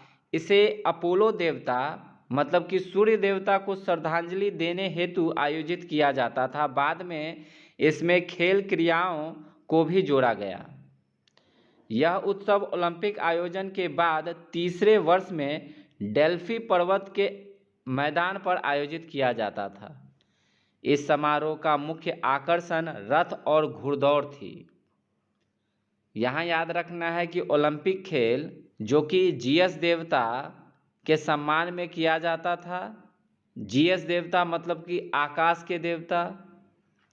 दूसरा पिथियन गेम, जो कि अपोलो देवता मतलब कि सूर्य देवता के सम्मान में किया जाता था। तीसरा इस्थिमियन गेम। इस्थिमियन गेम, यह गेम 582 ईसा पूर्व में आयोजित किया जाता था। इन खेलों का आयोजन पैसिडॉन समुद्र देवता को श्रद्धांजलि देने हेतु कोरिथ नामक स्थान पर प्रत्येक ओलंपिक के मध्य दूसरे वर्ष में आयोजित किया जाता था। इस उत्सव में नौकायान, सैन्य अभ्यास की क्रियाएं, संगीत व खेल क्रियाएं सम्मिलित रहती थी। इन खेलों के विजेताओं को जैतून की टहनियों का ताज पहनाया जाता था। यहाँ आपको एक बात ध्यान रखना है कि ओलंपिक खेल में जीएस देवता को श्रद्धांजलि दिया जाता था। जीएस देवता मतलब आकाश के देवता। पिथियन गेम में अपोलो देवता मतलब सूर्य देवता को श्रद्धांजलि दिया जाता था। तीसरा खेल एस्थीमियन खेल, जिसमें समुद्र देवता मतलब कि पैसिडॉन देवता को श्रद्धांजलि दिया जाता था। चौथा नीमियन खेल, जिस खेल को 512 ईसा पूर्व में आयोजित किया जाता था। यह खेल उत्सव आर्गेलियस नामक स्थान पर जीएस मतलब कि आकाश देवता के सम्मान में प्रत्येक 2 वर्षों के अंतराल पर आयोजित किए जाते थे। इन खेलों में वहां का नागरिक ही भाग ले सकता था। इन खेल उत्सव में धावन, ट्रैक क्रिया मुख्य रूप से प्रचलित थी। तो कुल मिला के पूर्व एथेंस काल के अंतर्गत एक पैनहेलेनिक समारोह का आयोजन किया जाता था, जिसके अंतर्गत 4 प्रकार के खेलों का आयोजन किया जाता था। एक ओलंपिक, पिथियन, इस्थिमियन, नीमियन। इन सभी खेलों को क्रमबद्ध जीएस देवता, अपोलो देवता, पैसिडॉन और जीएस देवता के सम्मान में आयोजित किया जाता था। जीएस देवता मतलब आकाश के देवता, अपोलो मतलब सूर्य देवता, पैसिडॉन मतलब समुद्र देवता और जीएस मतलब आकाश देवता। आइए अब आगे पढ़ते हैं इतिहास को, जो चौथे भाग में बांटा गया, जिसका नाम है उत्तर एथेंस काल। उत्तर एथेंस काल, इस काल को स्वर्ण काल कहा जाता था। इस काल में व्यक्तित्ववाद का चारों तरफ बोलबाला था तथा व्यक्ति के व्यक्तित्व विकास पर अधिक बल दिया जाता था। इस काल को फिलोसफर्स का काल भी कहा जाता है, क्योंकि इस काल में क्रांतिकारी दार्शनिक सुकरात, प्लेटो, अरस्तु हुए और इसी काल में एरिस्टोफेनेस तथा जेनोफोन जैसे रूढ़िवादी दार्शनिक भी हुए। औषधि व्यायाम, मेडिकल एक्सरसाइज पर भी बल दिया गया इस काल में, जिसमें व्यायाम द्वारा व्यक्ति की शारीरिक स्वच्छता का विश्लेषण एनालिसिस किया जाता था। इसी काल में हिप्पोक्रेटस को औषधि व्यायाम का प्रचारक कहा गया, क्योंकि इन्होंने औषधि व्यायाम पर अधिक बल दिया था और वह अपने रोगियों का इलाज औषधि व्यायाम के द्वारा करते थे। इन्हें आज के युग में चिकित्सा शास्त्र का पितामह, फादर ऑफ मेडिसिन कहा जाता है हिप्पोक्रेटस को। इस काल में संगीत के विद्यालय डिडास्केलियम तथा कुश्ती व मुक्केबाजी के व्यायामशाला प्लेस्ट्रा का प्रभाव काफ़ी कम हो गया। रोमन साम्राज्य ने यूनान पर विजय प्राप्त कर अपना शासन स्थापित किया। यूनान के पेनहेलेनिक राष्ट्रीय खेल उत्सव का पतन कोरिंथ के पराजय के बाद हो गया था। अब रोमन इतिहास के बारे में हम लोग पढ़ेंगे। रोम का इतिहास। रोम में शारीरिक शिक्षा के इतिहास को दो भागों में बांटा गया। जिस प्रकार से यूनान के इतिहास को 4 भागों में बांटा गया, होमर काल, स्पार्टा काल, पूर्व एथेंस काल, उत्तर एथेंस काल, उसी प्रकार रोम के इतिहास में रोम में शारीरिक शिक्षा के इतिहास को 2 भागों में बांटा गया। शारीरिक शिक्षा के इतिहास को 2 भागों में बांटा गया, एक पूर्व रोम काल, उत्तर रोम काल। तो आइए सबसे पहले पढ़ते हैं पूर्व रोम काल, अर्ली रोम पीरियड। जिस प्रकार उत्तरार्ध एथेंस काल को दर्शन शास्त्रियों का युग कहा जाता है, फिलोसफरों का युग कहा जाता है उत्तर एथेंस काल को, उसी प्रकार पूर्व रोम काल को भाषणकर्ताओं, ऑरेटर्स का काल कहा जाता है। इस काल में शारीरिक शिक्षा का आधारभूत केंद्र घर थे। पिता के द्वारा ही शिक्षा दी जाती थी। इस काल में शारीरिक शिक्षा का उद्देश्य रोमवासियों को कुशल, वीर और बलशाली सैनिक बनाना था। सैनिक प्रशिक्षण के लिए एक विशेष व्यायामशाला कैंपस मार्सियस थी। इसका नाम युद्ध के देवता मार्स के नाम पर रखा गया था। यूनानियों का यह विचार था कि जिस प्रकार मंदिर की मूर्तियां चाहे वह महंगी न हो, उसे मजबूत दीवारों के बीच में रखते थे तथा उसकी देखभाल करते थे, क्योंकि उस मूर्ति से उनको आत्मिक लगाव था। ठीक उसी प्रकार रोमवासी मानव के सूक्ष्म रूप आत्मा की रक्षा के लिए बलिष्ठ शरीर के होने पर बल देते थे। इस काल में लगभग 224 ईसा पूर्व ब्रूटल ग्लैडिएटोरियल कॉम्बैट्स नामक खड़ग क्रियाओं का अस्तित्व आया और आगे चलकर ये क्रियाएं काफ़ी प्रसिद्ध हुई। दूसरा रोम का दूसरा काल, उत्तर रोम काल। इस काल में हेलेंस खेल काफ़ी प्रसिद्ध हुए। इस काल में हेलेंस खेल काफ़ी प्रसिद्ध हुए, जिसमें वहाँ के नागरिक अपनी शारीरिक स्वच्छता का प्रदर्शन करते थे। इस काल में गैलन नामक प्रसिद्ध दर्शन शास्त्री व चिकित्सा शास्त्री हुए। इसी काल में गैलन नामक प्रसिद्ध दर्शन शास्त्री व चिकित्सा शास्त्री हुए, जिन्होंने अभ्यास तथा आहार का स्वास्थ्य पर क्या प्रभाव पड़ता है पर विशेष ध्यान दिया था। इस काल के लोगों ने यूनान की शिक्षा पद्धति को अपनाया और इसमें एक लैडर नामक पद्धति क्रमवार को शामिल किया, जिसमें प्राइमरी स्तर पर स्कूल ऑफ लिटरेचर, सेकेंडरी स्तर पर स्कूल ऑफ ग्रामेटिक्स तथा हायर सेकेंडरी स्तर पर स्कूल ऑफ रेटर व्याख्याल विद्या को शामिल किया गया। इस काल में यूनान के पैलेस्ट्रा को नापसंद किया गया था तथा पब्लिक खेलों पर बल दिया गया था। इस काल में कीचड़ स्नान काफ़ी प्रचलित था। इस काल में थर्मा तथा बालिनिया 2 स्नान गृह थे। थर्मा शाही परिवारों का स्नान गृह था, जबकि बालिनिया कम सुविधाओं वाला सार्वजनिक लोगों के लिए स्नान गृह था। इस काल में रथ दौड़ काफ़ी प्रचलित था। इस काल में समाज के प्रभावशाली व्यक्तियों की रुचि रथ दौड़ में धीरे धीरे कम होती चली गई। तत्पश्चात ग्लैडिएटोरियल कॉम्बैट उनके मध्य काफ़ी प्रसिद्ध हुआ, जिसका आयोजन एम्फी थिएटर में किया जाता था, जिसमें दासों, गुनाहगारों आदि को प्रतिभाग कराया जाता था। इस कॉम्बैट में प्रतिद्वंदियों को शस्त्रों का उपयोग करना होता था।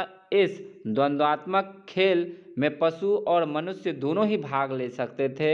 यह प्रतियोगिता तब तक चलती रहती थी जब तक कि विजय होने वाला व्यक्ति पराजित होने वाले व्यक्ति को दया करते हुए उसके हाथ का अंगूठा न खड़ा करा दे। इस काल में शोषण, घूसखोरी, विग्रह आदि कुरीतियां चरम सीमा को छूने लगी।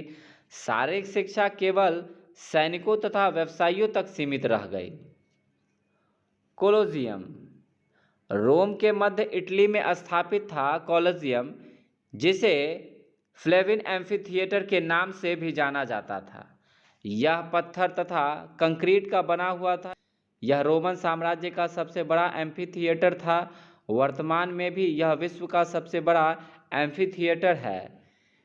इसमें लगभग 50 से 80 हजार दर्शकों के बैठने की व्यवस्था है। इसके अंदर विभिन्न प्रकार के कक्ष थे जिन्हें निम्नलिखित क्रियाओं के लिए प्रयोग किया जाता था, जैसे शारीरिक व्यायाम, गेंद से संबंधित खेल, मालिश, भाप स्नान, जानवरों के शिकार का प्रदर्शन करना, समुद्र में लड़ाई का प्रदर्शन करना। भारत में इसी से संबंधित राष्ट्रीय स्टेडियम नई दिल्ली का नाम इरविन एम्फी थिएटर रखा गया। इतिहासकारों के अनुसार इसका निर्माण रोम के राजा वेस्पासियन ने 70 ईस्वी में शुरू किया था तथा अगले शासक टाइटस ने 80 ईस्वी में पूर्ण किया था। इस काल में कई सम्राटों ने ओलंपिक खेलों को पुनर्जन्म देने का प्रयास किया, किंतु उन्हें इसमें सफलता नहीं मिली। इस दिशा में अगस्टस नामक सम्राट का नाम काफ़ी चर्चित है। गैलन नामक विद्वान पहले व्यक्ति पाए गए जिन्होंने शारीरिक क्रियाओं के दौरान पल्स की गणना की।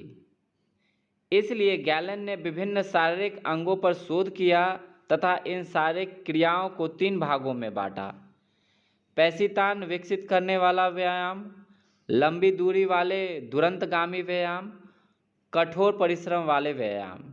ये तीनों गैलन के द्वारा शारीरिक क्रियाओं के आधार पर बांटे गए। व्यायाम चिकित्सा संसार को गैलन के ही देन कहा जाता है। व्यायाम चिकित्सा संसार को गैलन के ही देन कहा जाता है। एक चरम सीमा तक रोम के पहुंचने के उपरांत इस साम्राज्य का पतन हो गया। इस साम्राज्य पर ट्यूटोनिक नामक जाति ने विजय प्राप्त की थी।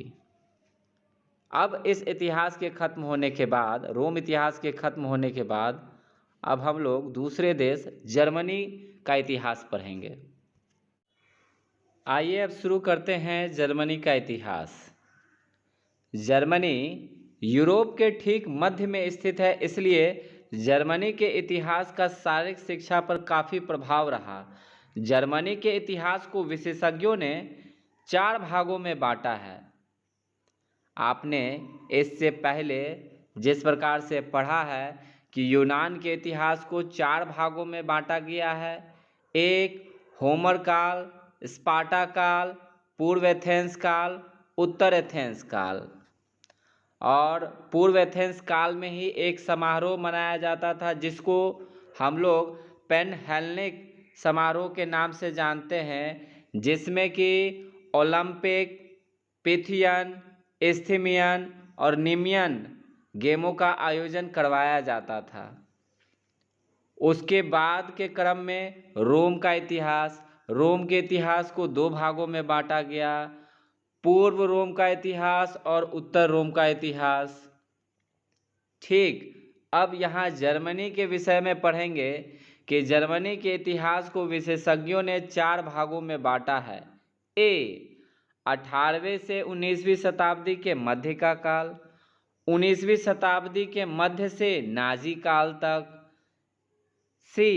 नाजी काल में शारीरिक शिक्षा। दूसरे विश्व युद्ध के पश्चात का समय।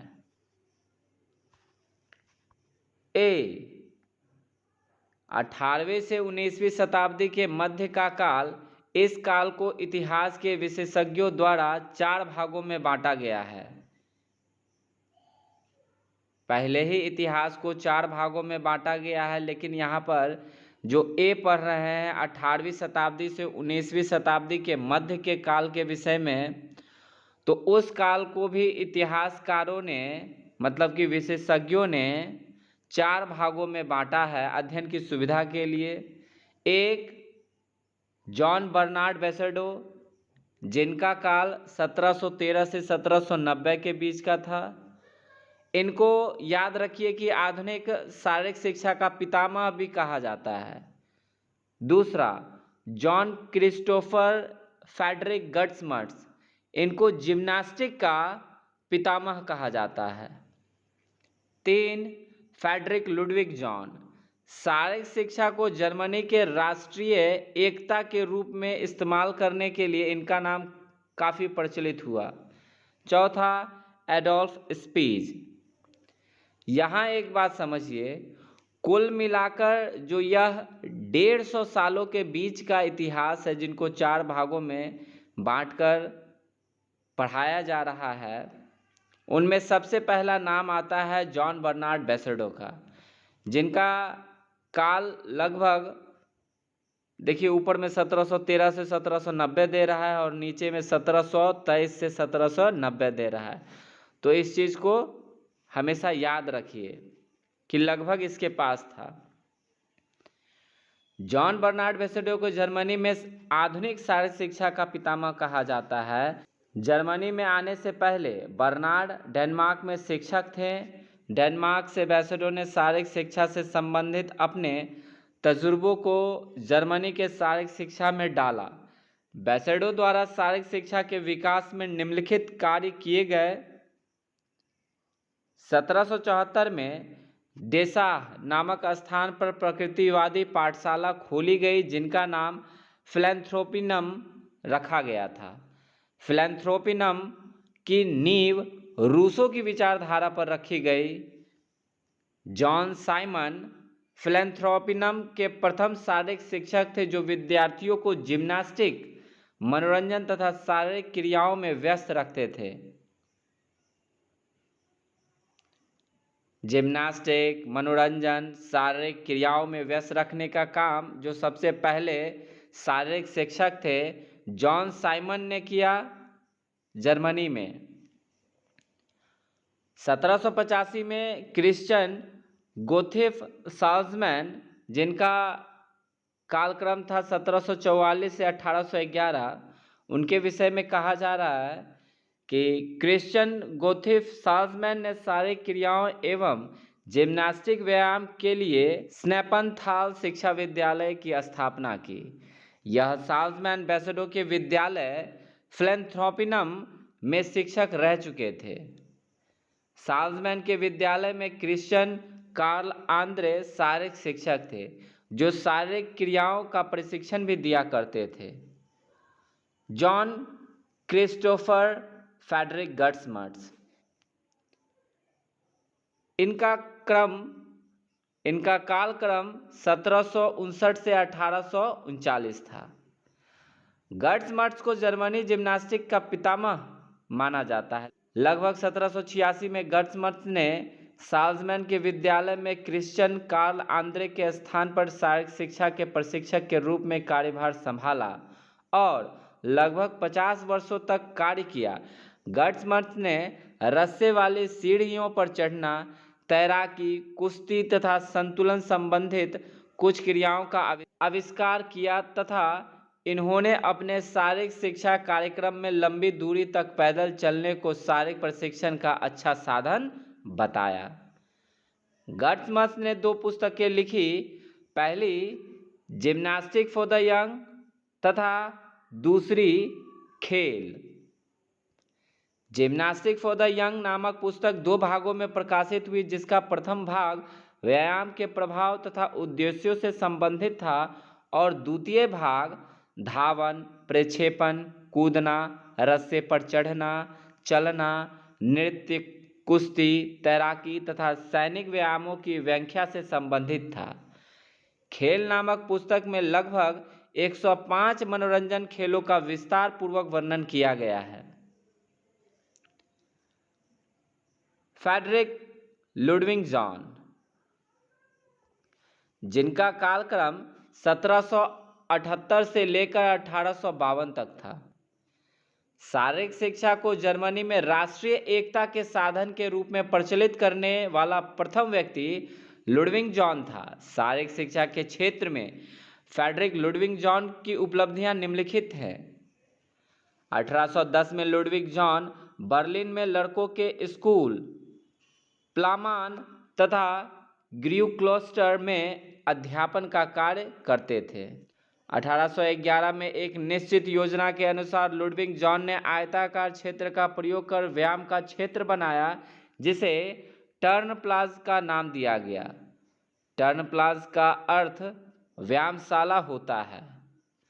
टर्न प्लाज का अर्थ व्यायामशाला होता है। 1812 में संपूर्ण जर्मनी में लुडविग जॉन के व्यायामों को स्वीकृत किया गया, जिसके परिणाम स्वरूप बड़े बड़े शहरों और नगरों में युवा व्यायाम दलों का गठन किया गया। जिसके परिणाम स्वरूप बड़े बड़े शहरों और नगरों में युवा व्यायाम दलों का गठन किया गया। 1814 में लिप्सिंग युद्ध की प्रथम वर्षगांठ का उत्सव मनाया गया, जिसमें टर्न प्लाज की ओर से एक व्यायाम प्रदर्शनी का आयोजन किया गया। 1816 में लुडविग जॉन ने जर्मन जिम्नास्टिक नामक पुस्तक लिखी। इसी वर्ष टर्न प्लाज में व्यायाम करने वालों व्यक्तियों की संख्या 1000 से ऊपर हो गई, जिन्हें जॉन ने टर्नर का नाम दिया। 1819 में लुडविग जॉन पर घातक षड्यंत्र का आरोप लगाया गया और उन्हें कारावास में डाल दिया गया। टर्न प्लाज को भी बंद करवा दिया गया। टर्नवेरिन क्रांति पर प्रतिबंध लगा दिया गया। टर्नवेरिन मूवमेंट पर प्रतिबंध लगा दिया गया। 1825 में लुडविग जॉन को जेल से छुटकारा मिला, किंतु उनका बर्लिन में रहना निषेध कर दिया गया। 1852 में टर्नवेरिन क्रांति से प्रतिबंध हटा दिया गया, किंतु तब तक लुडविग जॉन की मृत्यु हो चुकी थी। 1860 में जिम्नास्टिक के प्रति लोग दोबारा जागरूक हुए। 1866 में ऑल जर्मन जिम्नास्टिक सोसाइटी की स्थापना हुई। अब सबसे आखिरी इस सदी के विषय में जो व्यक्ति थे उनके बारे में पढ़ते हैं, एडोल्फ स्पीज, जिनका कालक्रम 1810 से 1858 था। एडोल्फ स्पीज का मुख्य उद्देश्य शारीरिक व्यायाम को सामान्य शिक्षा का एक महत्वपूर्ण अंग बनाना था। उनके अनुसार ऐसी व्यायाम प्रणाली तैयार करना था जो पाठशाला में आसानी से उपयोग हो सके। एडोल्फ स्पीज ने शारीरिक शिक्षकों के लिए शारीरिक प्रशिक्षण का कार्यक्रम तैयार किया। 1833 से 1848 में स्पीज ने सिस्टम ऑफ जिम्नास्टिक और प्रैक्टिकल मैनुअल फॉर स्कूल नामक पुस्तक लिखी। 1848 में जिम्नास्टिक व्यायाम को शिक्षा के एक अंग के रूप में मान्यता दे दी गई।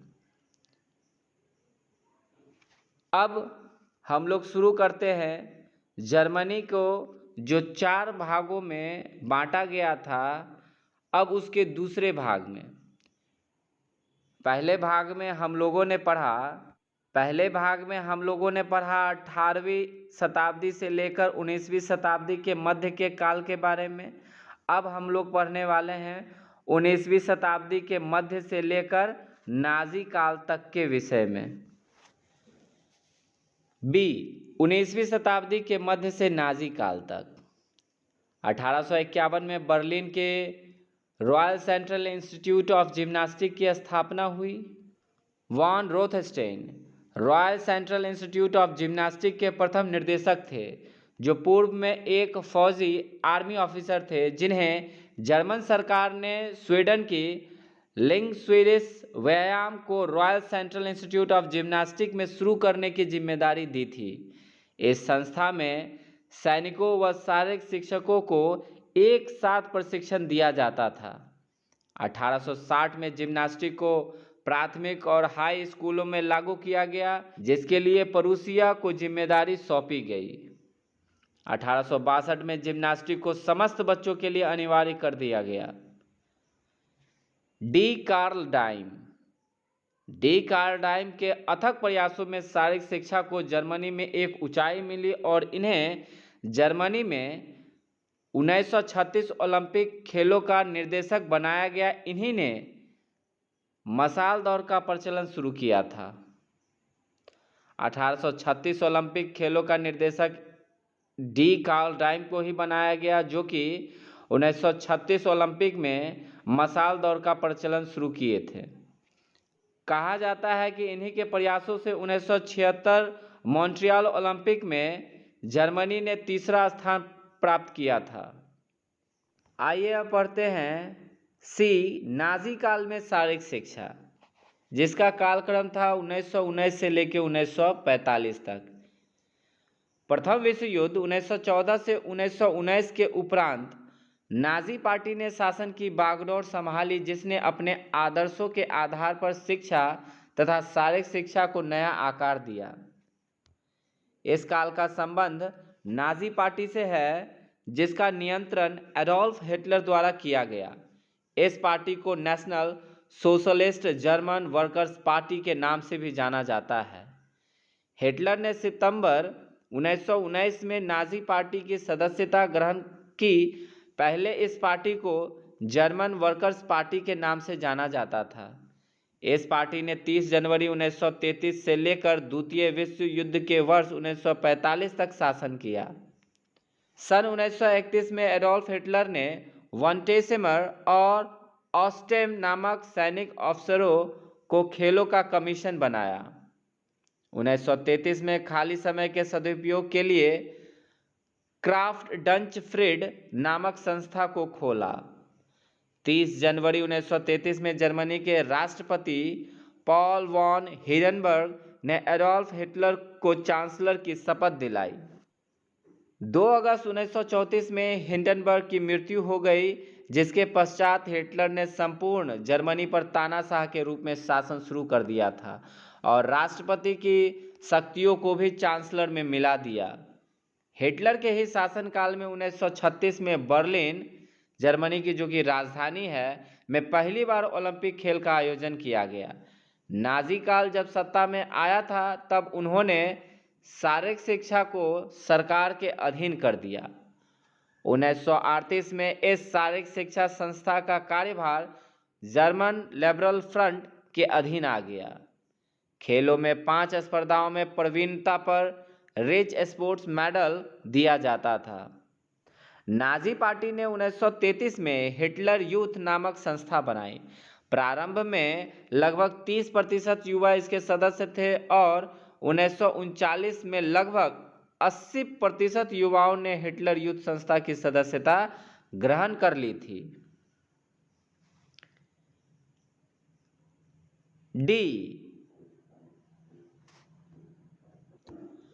डी, दूसरे विश्व युद्ध के पश्चात का काल, मतलब कि जर्मनी में शारीरिक शिक्षा के विकास का जो अंतिम क्रम है, दूसरे विश्व युद्ध के पश्चात का काल शारीरिक शिक्षा का विकास किस आधार पर हुआ, अब इसको पढ़ते हैं। जर्मनी का 2 भागों में विभाजन हुआ, पूर्वी जर्मनी और पश्चिमी जर्मनी, दूसरे विश्व युद्ध के पश्चात।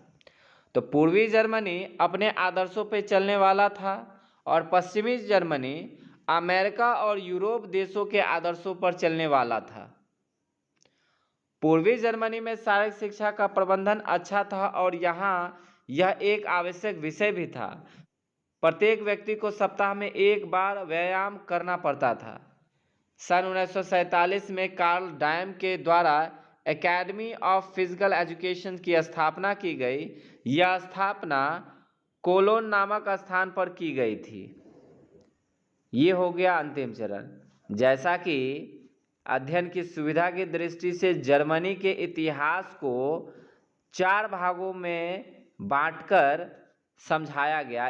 एक हो गया 18वीं शताब्दी से लेकर 19वीं शताब्दी के मध्य का काल, दूसरा 19वीं शताब्दी के मध्य काल से लेकर नाजी काल तक, तीसरा हो गया नाजी काल में किस प्रकार का शारीरिक शिक्षा का विकास हुआ, उसके बाद दूसरे विश्व युद्ध के पश्चात का समय। तो इन्हीं 4 चरणों में शारीरिक शिक्षा के विकास का चरण हम लोग समझे जर्मनी के विषय में। उससे पहले रोम और उससे पहले यूनान के इतिहास को याद रखिए। आइए अब शुरू करते हैं स्वीडन के इतिहास के बारे में। स्वीडन की व्यायाम प्रणाली ने किसी अन्य प्रणाली का अनुकरण नहीं किया और यह एक नई प्रणाली के रूप में प्रसारित हुई, बल्कि जर्मनी ने बहुत कुछ स्वीडन व्यायाम प्रणाली से ही सीखा। स्वीडन में शारीरिक शिक्षा के इतिहास का वर्णन निम्नलिखित है। पर हेनरिक लिंग, जिनका कालक्रम था 1776 से 1839, पर हेनरिक लिंग की जीवन गाथा ही वास्तव में स्वीडन जिम्नास्टिक की आत्मकथा है। क्रमबद्ध तरीके से व्यायाम को स्वीडन में आरंभ करने वाले व्यक्ति पर हेनरिक लिंग ही थे। इन्हें स्वीडन में चिकित्सा शास्त्र का पितामह भी कहा जाता था। 1804 में जब पर हेनरिक लिंग स्वीडन वापस आए तो वे लुंड विश्वविद्यालय में तलवारबाजी के प्रशिक्षक के पद पर नियुक्त हुए। यहाँ पर लिंग ने लगातार 8 वर्षों तक कार्य किया। पर हेनरिक लिंग जर्मन जिम्नास्टिक से संतुष्ट नहीं थे और उन्होंने पेस्टालॉजी नामक विद्वान के शारीरिक व्यायाम सिद्धांतों को देखते हुए व्यायाम प्रक्रियाओं को शरीर की संधियों की गति के आधार पर विभिन्न भागों में बांटा। पर हेनरिक लिंग ने जिम्नास्टिक को 4 वर्गों में विभाजित किया। यहाँ देखिए 3 का ही नाम दे रहा है, लेकिन पर हेनरिक लिंग ने जिम्नास्टिक को 4 वर्गों में बांटा था। यहाँ 3 का ही नाम दिया हुआ है। एक शैक्षिक जिम्नास्टिक, 2 सैनिक जिम्नास्टिक, 3 स्वास्थ्यवर्धक जिम्नास्टिक। जाल्मर लिंग, जिनका कालक्रम 1820 से 1886 था, यह पर हेनरिक लिंग के पुत्र थे। जाल्मर लिंग पर हेनरिक लिंग के पुत्र थे। इन्होंने पिता के द्वारा आरंभ की गई व्यायाम की क्रांति को और आगे बढ़ाया। स्नातक की शिक्षा लेने के पश्चात जाल्मर ने अपने पिता का स्थान संभाला। 1939 में स्टॉकहोम में पर हेनरिक लिंग की वर्षगांठ मनाई गई, जिसे लिंगयार्ड का नाम दिया गया। लिंगयार्ड के कार्यक्रम में जिम्नास्टिक व्यायाम की प्रदर्शनी आयोजित की गई तथा शारीरिक शिक्षा पर विश्व सम्मेलन भी आयोजित किया गया। इस अवसर पर स्वीडन, डेनमार्क, इंग्लैंड, हंगरी तथा जर्मनी के व्यायाम दलों ने अपने अपने देश से संबंधित शारीरिक व्यायाम का प्रदर्शन किया। द्वितीय लिंगयार्ड का आयोजन 1949 में किया गया, जो पूर्ण रूप से सफल रहा, जिसमें भारतीय व्यायाम दल के रूप में हनुमान व्यायाम प्रसारक मंडल अमरावती, जो कि महाराष्ट्र में है, ने शारीरिक गतिविधियों का सुंदर प्रदर्शन किया था द्वितीय लिंगयार्ड में। अब आइए हम लोग पढ़ते हैं डेनमार्क का इतिहास। शारीरिक शिक्षा के विकास में डेनमार्क का नाम सुनहरे अक्षरों में लिया जाता है। शारीरिक शिक्षा के संबंध में इसका उल्लेख निम्नलिखित है। 1814 के शिक्षा अधिनियम के अनुसार डेनमार्क में 7 वर्ष से 14 वर्ष के बच्चों के लिए शिक्षा को अनिवार्य कर दिया गया था। फ्रेंच नेस्गल, जिनका कालक्रम 1777 से 1847 था, डेनमार्क में नेस्गल ही प्रथम व्यक्ति थे जिन्होंने आधुनिक शारीरिक शिक्षा की नींव डाली। 1799 में नेस्गल ने कोपेनहेगन में निजी रूप से एक खुले व्यायाम कक्ष की स्थापना की। 1804 में जिम्नास्टिक शिक्षकों के प्रशिक्षण के लिए एक विद्यालय की स्थापना की, जिसका निर्देशक नेस्गल को बनाया गया। 1828 में नेस्गल ने मैनुअल ऑफ जिम्नास्टिक तथा 1834 में जिम्नास्टिक फॉर सेकेंडरी स्कूल नामक पुस्तकें लिखी। 1847 में नेस्गल की मृत्यु हुई। 1861 में राइफल क्लब की स्थापना की गई, जिसका श्रेय कैप्टन मॉन्स्टर को जाता है। राइफल क्लब को खोलने का उद्देश्य शूटिंग तथा मिलिट्री ड्रिल का प्रशिक्षण था। विद्यालय के शिक्षा प्रणाली में शारीरिक शिक्षा को अनिवार्य विषय के रूप में अपनाया गया, जिसका श्रेय राइफल क्लब व फाल्क हाई स्कूल को जाता है। 1864 में दानिश संस्थाएं खोली गई जो स्थानीय लोगों के लिए फाल्क हाई स्कूल के रूप में क्रियान्वित हुई। शारीरिक शिक्षा की दृष्टि के रूप में इस पर विशेष ध्यान दिया गया, क्योंकि जिम्नास्टिक व शारीरिक शिक्षा यहाँ की शिक्षा प्रणाली के अभिन्न अंग थे। नील्स बक द्वारा ऑटेर्प नामक स्थान पर एक स्कूल की स्थापना की गई, जिसमें विशेष रूप से ग्रामीण युवाओं जनसमूह के शारीरिक सौराष्ट्र पर ध्यान दिया गया। नील्स बक ने दानिश जिम्नास्टिक को नई दिशा दी और उसमें नए अभ्यास जोड़े जो फंडामेंटल जिम्नास्टिक और प्रिमिटिव रिदमेटिकल जिम्नास्टिक के रूप में उभर कर आए। इनके जिम्नास्टिक स्वीडन के लिंग जिम्नास्टिक पर ही आधारित थी। 1925 में नील्स बक ने प्राइमिटिव रिदमेटिकल जिम्नास्टिक का प्रदर्शन अमेरिका में तथा 1939 में दक्षिण अफ्रीका में किया, जिसका विशेष प्रभाव शारीरिक शिक्षा के नवीन पाठ्यक्रम को बनाने पर पड़ा। 1896 में दानिश स्पोर्ट्स फेडरेशन का गठन किया गया। 1891 में प्लेग्राउंड एसोसिएशन का गठन किया गया और 1911 में कोपेनहेगन स्पोर्ट्स पार्क तैयार किया गया, जहां पर एथलेटिक्स, अन्य खेल और मनोरंजन क्रियाएं आयोजित की जाती थी। 1950 से दानिश स्कूल की शारीरिक शिक्षा को डेनमार्क में अनिवार्य विषय बना दिया गया।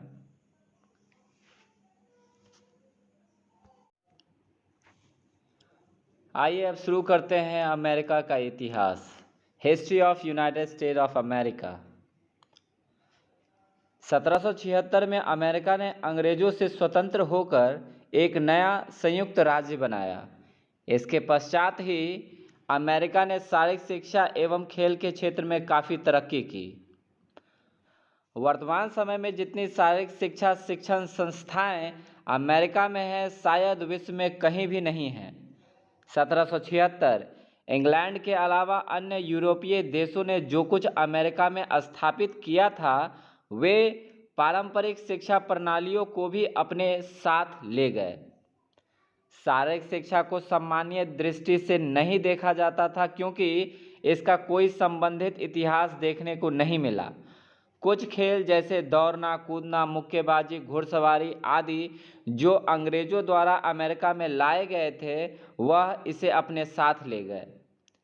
यूरोपीय उपनिवेशवादियों द्वारा फुटबॉल तथा क्रिकेट आदि खेलों को अमेरिका में लाया गया, जहां पर इन खेलों में समय समय पर काफ़ी परिवर्तन तथा रूपांतरण आया। कहा जाता है कि अमेरिकी बेसबॉल का जन्म राउंड रस नामक यूरोपीय खेल से ही हुआ था। नीदरलैंड के लोगों ने बाउलिंग, हैंडबॉल, गोल्फ आदि खेलों का अमेरिका में प्रचार किया। यहाँ के कानूनों द्वारा मुर्गों की लड़ाई, चौपर आदि खेलों पर रोक लगा रखी थी। इसके बावजूद यह खेल यहाँ लोकप्रिय थे। 1791 में व्यक्तिगत स्विमिंग पूल फिलाडेल्फिया में बनाया गया। 19वीं शताब्दी को औद्योगिक क्रांति का युग कहा जाता है, जिसका सबसे अधिक प्रभाव यूरोप में था और यह प्रभाव अमेरिका में भी काफ़ी बड़े रूप में देखा गया। वैज्ञानिक आविष्कार, अनुसंधान, अंतरिक्ष की उपलब्धि, सामाजिक तथा सांस्कृतिक धारणाओं में नए परिवर्तन व निर्माण हुए, जैसे पेस्टालॉजी, हर्बर्ट स्पेंसर आदि महान विशेषज्ञों द्वारा प्रतिपादित सिद्धांतों को अमेरिका की शिक्षा प्रणाली का आधार बनाया गया। ठीक इसी तरह शारीरिक शिक्षा में भी महत्वपूर्ण परिवर्तन हुए। 1820 में हार्वर्ड कॉलेज में पहला जिम्नेजियम बनाया गया और इसमें शारीरिक शिक्षा के अंतर्गत वैज्ञानिक अनुसंधान किए गए, जैसे मनुष्य को शारीरिक नाप तौल के आधार पर वर्गीकृत किया जाने लगा, शक्ति मापक यंत्रों का प्रयोग किया जाने लगा, फिजियोलॉजिकल सिद्धांतों के आधार पर चिकित्सा, जिम्नास्टिक तथा शैक्षणिक जिम्नास्टिक को मान्यता देकर इन्हें शारीरिक शिक्षा के कार्यक्रमों का एक अभिन्न एवं अनिवार्य अंग बना दिया गया। इसी दौरान शारीरिक शिक्षकों के प्रशिक्षण के लिए आवश्यक उपाय किए गए, नए नए प्रशिक्षण संस्थाओं की स्थापना की गई, शारीरिक शिक्षा के उत्थान के लिए संघ का निर्माण किया गया। 1825 से 1826 तक का वर्ष अमेरिका के लिए शिक्षा व शारीरिक शिक्षा हेतु एक विशेष योगदान वाला समय माना जाता है, क्योंकि अमेरिका में जॉन द्वारा शुरू किए गए जर्मन जिम्नास्टिक को पहली बार चार्ल्स बैक, चार्ल्स फॉलन तथा फ्रांसिस लीवर जैसे महान विशेषज्ञों द्वारा जिम्नास्टिक को जर्मनी से पुनः अमेरिका में आकर सिखाना शुरू किया गया। 1825 में चार्ल्स बैक पहले मान्यता प्राप्त शारीरिक शिक्षक हुए, जिन्होंने जर्मन जिम्नास्टिक संबंधित कार्यक्रम को विकसित कर राउंड हिल स्कूल नॉर्थन में स्थापित की। यह विद्यालय जर्मनी की टर्म प्लाज जैसा दिखता था। 1827 हार्वर्ड कॉलेज में पहली प्रतियोगिता फुटबॉल मैच खेला गया। 1826 में चार्ल्स फॉलिन ने हार्वर्ड कॉलेज में जिम्नास्टिक कार्यक्रम की शुरुआत की तथा 1826 ईस्वी में ही बोस्टन लोक व्यायामशाला की स्थापना की, जिसके कारण यहाँ शारीरिक शिक्षा की उन्नति का द्वार खुलने लगा। Doctor D.O. लुईस ने अपनी नवीन जिम्नास्टिक पद्धति को लोगों के समक्ष रखा और उन्होंने शारीरिक शिक्षा के मूल्यों पर अधिक बल देते हुए शारीरिक शिक्षा को स्कूल शिक्षा में शामिल करने पर जोर दिया। इसी संबंध में लुईस ने 1861 में एक प्रशिक्षण संस्थान खोला, जिसमें शिक्षा के परीक्षार्थियों को व्यायाम शिक्षा दी जाती थी। अमेरिका में प्रथम शिक्षण संस्थान था जहां शरीर रचना विज्ञान, कायिकीय विज्ञान, स्वच्छता विज्ञान, नवीन जिम्नास्टिक आदि विषय सम्मिलित थे। यहाँ नई जिम्नास्टिक क्रियाएं, संगीत के साथ इंडियन क्लब और डंबल्स आदि उपकरणों का प्रयोग किया जाता था। डॉक्टर लुईस की मृत्यु 1886 ईस्वी में हुई, जिसके पश्चात इसका महत्व कम हो गया। 1831 में शारीरिक शिक्षा पर पहला सैद्धांतिक शोध प्रबंध हार्वर्ड कॉलेज के शरीर रचना व क्रिया विज्ञान के प्रोफेसर जॉन वॉरेन ने किया। 1831 में कैथरीन बीचर ने a course in for young ladies नामक पुस्तक लिखी। 1837 में कैथरीन बीचर ने वेस्टर्न फीमेल इंस्टीट्यूट की स्थापना की, जहां के पाठ्यक्रम का अभिन्न अंग बीचर पद्धति पर आधारित कैलिस्थेनिक गतिविधियां शामिल थी। 1837 में ही माउंट हॉलीहॉक फीमेल सेमिनार में शारीरिक शिक्षा का एक पाठ्यक्रम अपने छात्रों को दिया। 1839 में लेक्सिंगटन में पहला टीचर ट्रेनिंग स्कूल खोला गया। 1886 में अमेरिका में पहली बार हाइजीन मतलब कि स्वच्छता, हाइजीन फिजिकल कल्चर नामक विभाग को एम हर्स्ट कॉलेज में खोला गया, जिसके निर्देशक एडवर्ड हिचकॉक थे। इंग्लैंड में YMCA द्वारा 1844 में चित्रित शिक्षा तथा शारीरिक क्रियाओं से संबंधित YMCA मूवमेंट शुरू किया गया, जिसके फलस्वरूप 1866 में अमेरिका के बोस्टन नामक शहर में मैडम हेनरी डुरांट YMCA की स्थापना की। YMCA का यह मूवमेंट काफ़ी सफल रहा, जिसके फलस्वरूप इंटरनेशनल ट्रेनिंग स्कूल YMCA की स्थापना मैसट में की गई, जो बाद में स्प्रिंगफील्ड कॉलेज में परिवर्तित हो गया। इसी कॉलेज के द्वारा खेल, फिटनेस तथा शारीरिक शिक्षा के विकास में महत्वपूर्ण योगदान दिया गया। 1859 में पहली अंतर महाविद्यालय बेसबॉल 1859 में पहली 1859 में पहली अंतर महाविद्यालयी बेसबॉल प्रतियोगिता आयोजित की गई।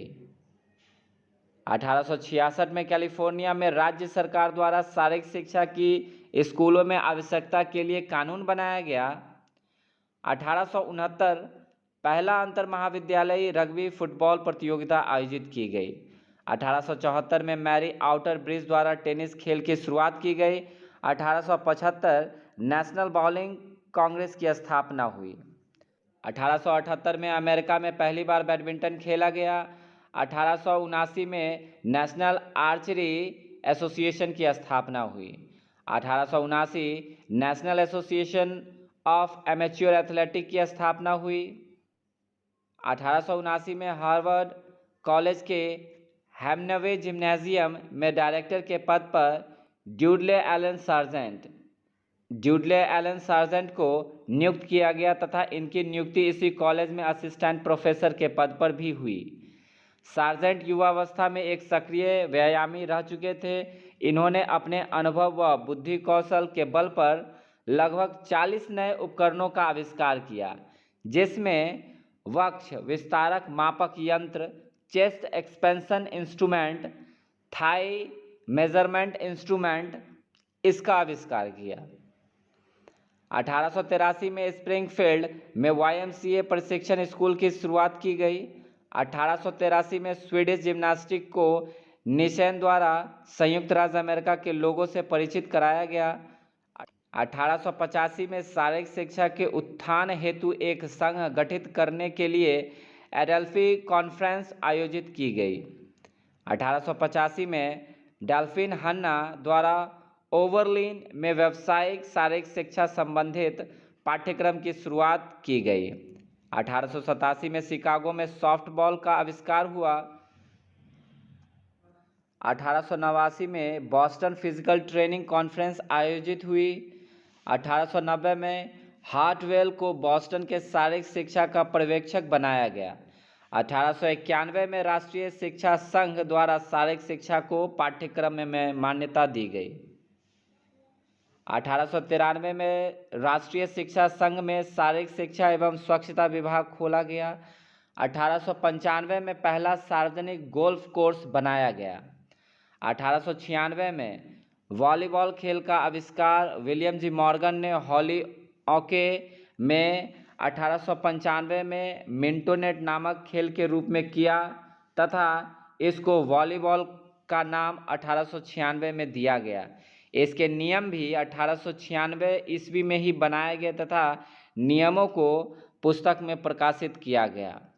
देखिए यहाँ एक बात ध्यान रखिए कि जब भी यह नाम आएगा कि वॉलीबॉल खेल का आविष्कार कब किया गया तो 1895, यही याद रखना है।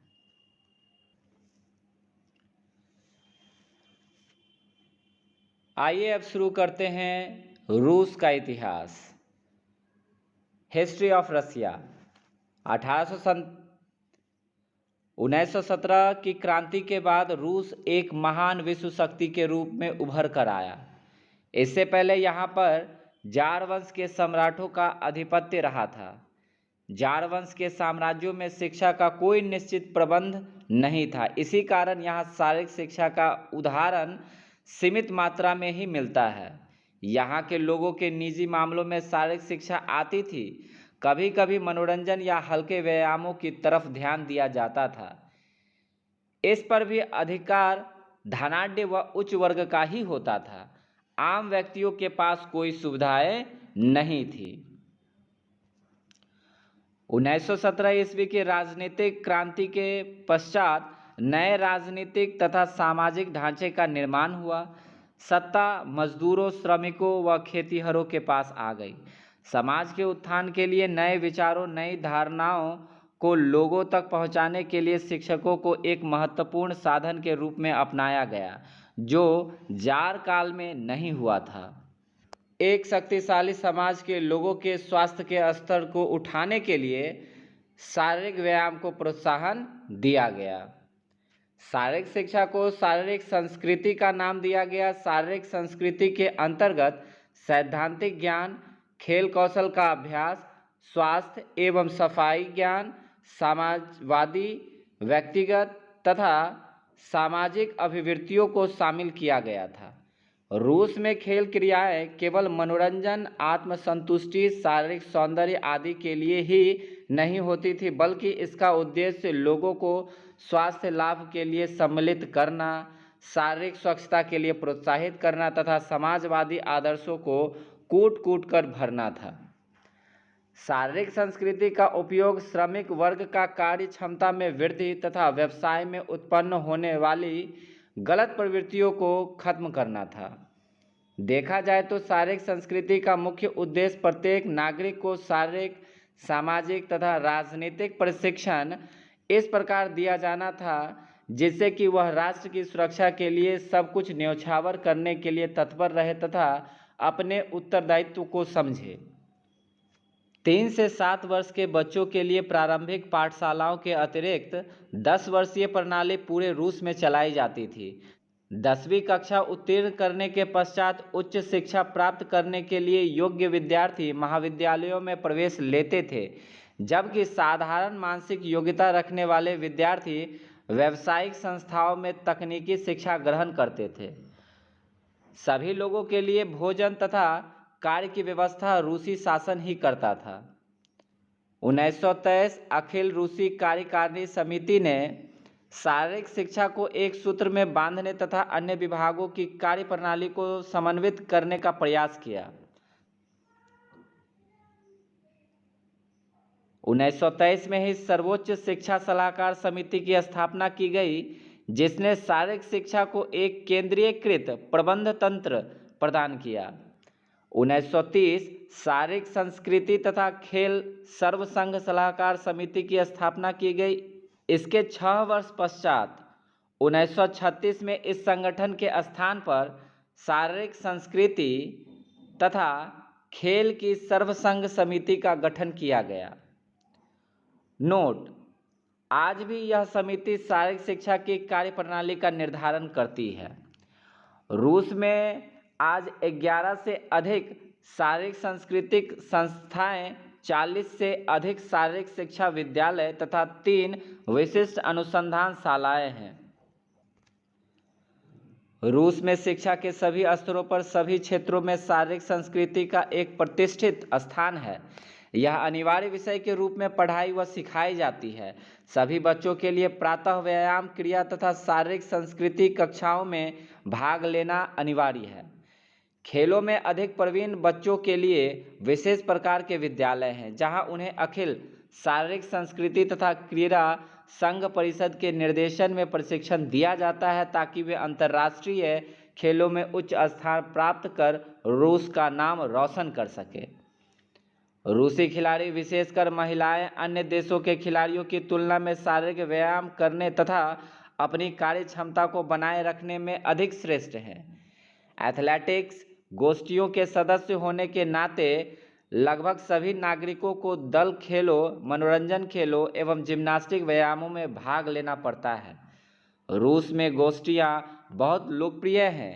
यह गोष्ठियाँ 4 प्रकार की हैं। प्रथम श्रेणी असंख्य सहकारी कृषि क्षेत्रों तथा श्रम संगठनों का प्रतिनिधित्व करती है। द्वितीय श्रेणी डायनमो विस्तस्त स्वैच्छिक संगठन, जो कि सामान्य लोगों के लिए है। तृतीय श्रेणी स्पार्टक औद्योगिक सहकारी संघों के लिए है। चतुर्थ श्रेणी युवाओं की व्यायाम तथा क्रीड़ा आवश्यकताओं के लिए।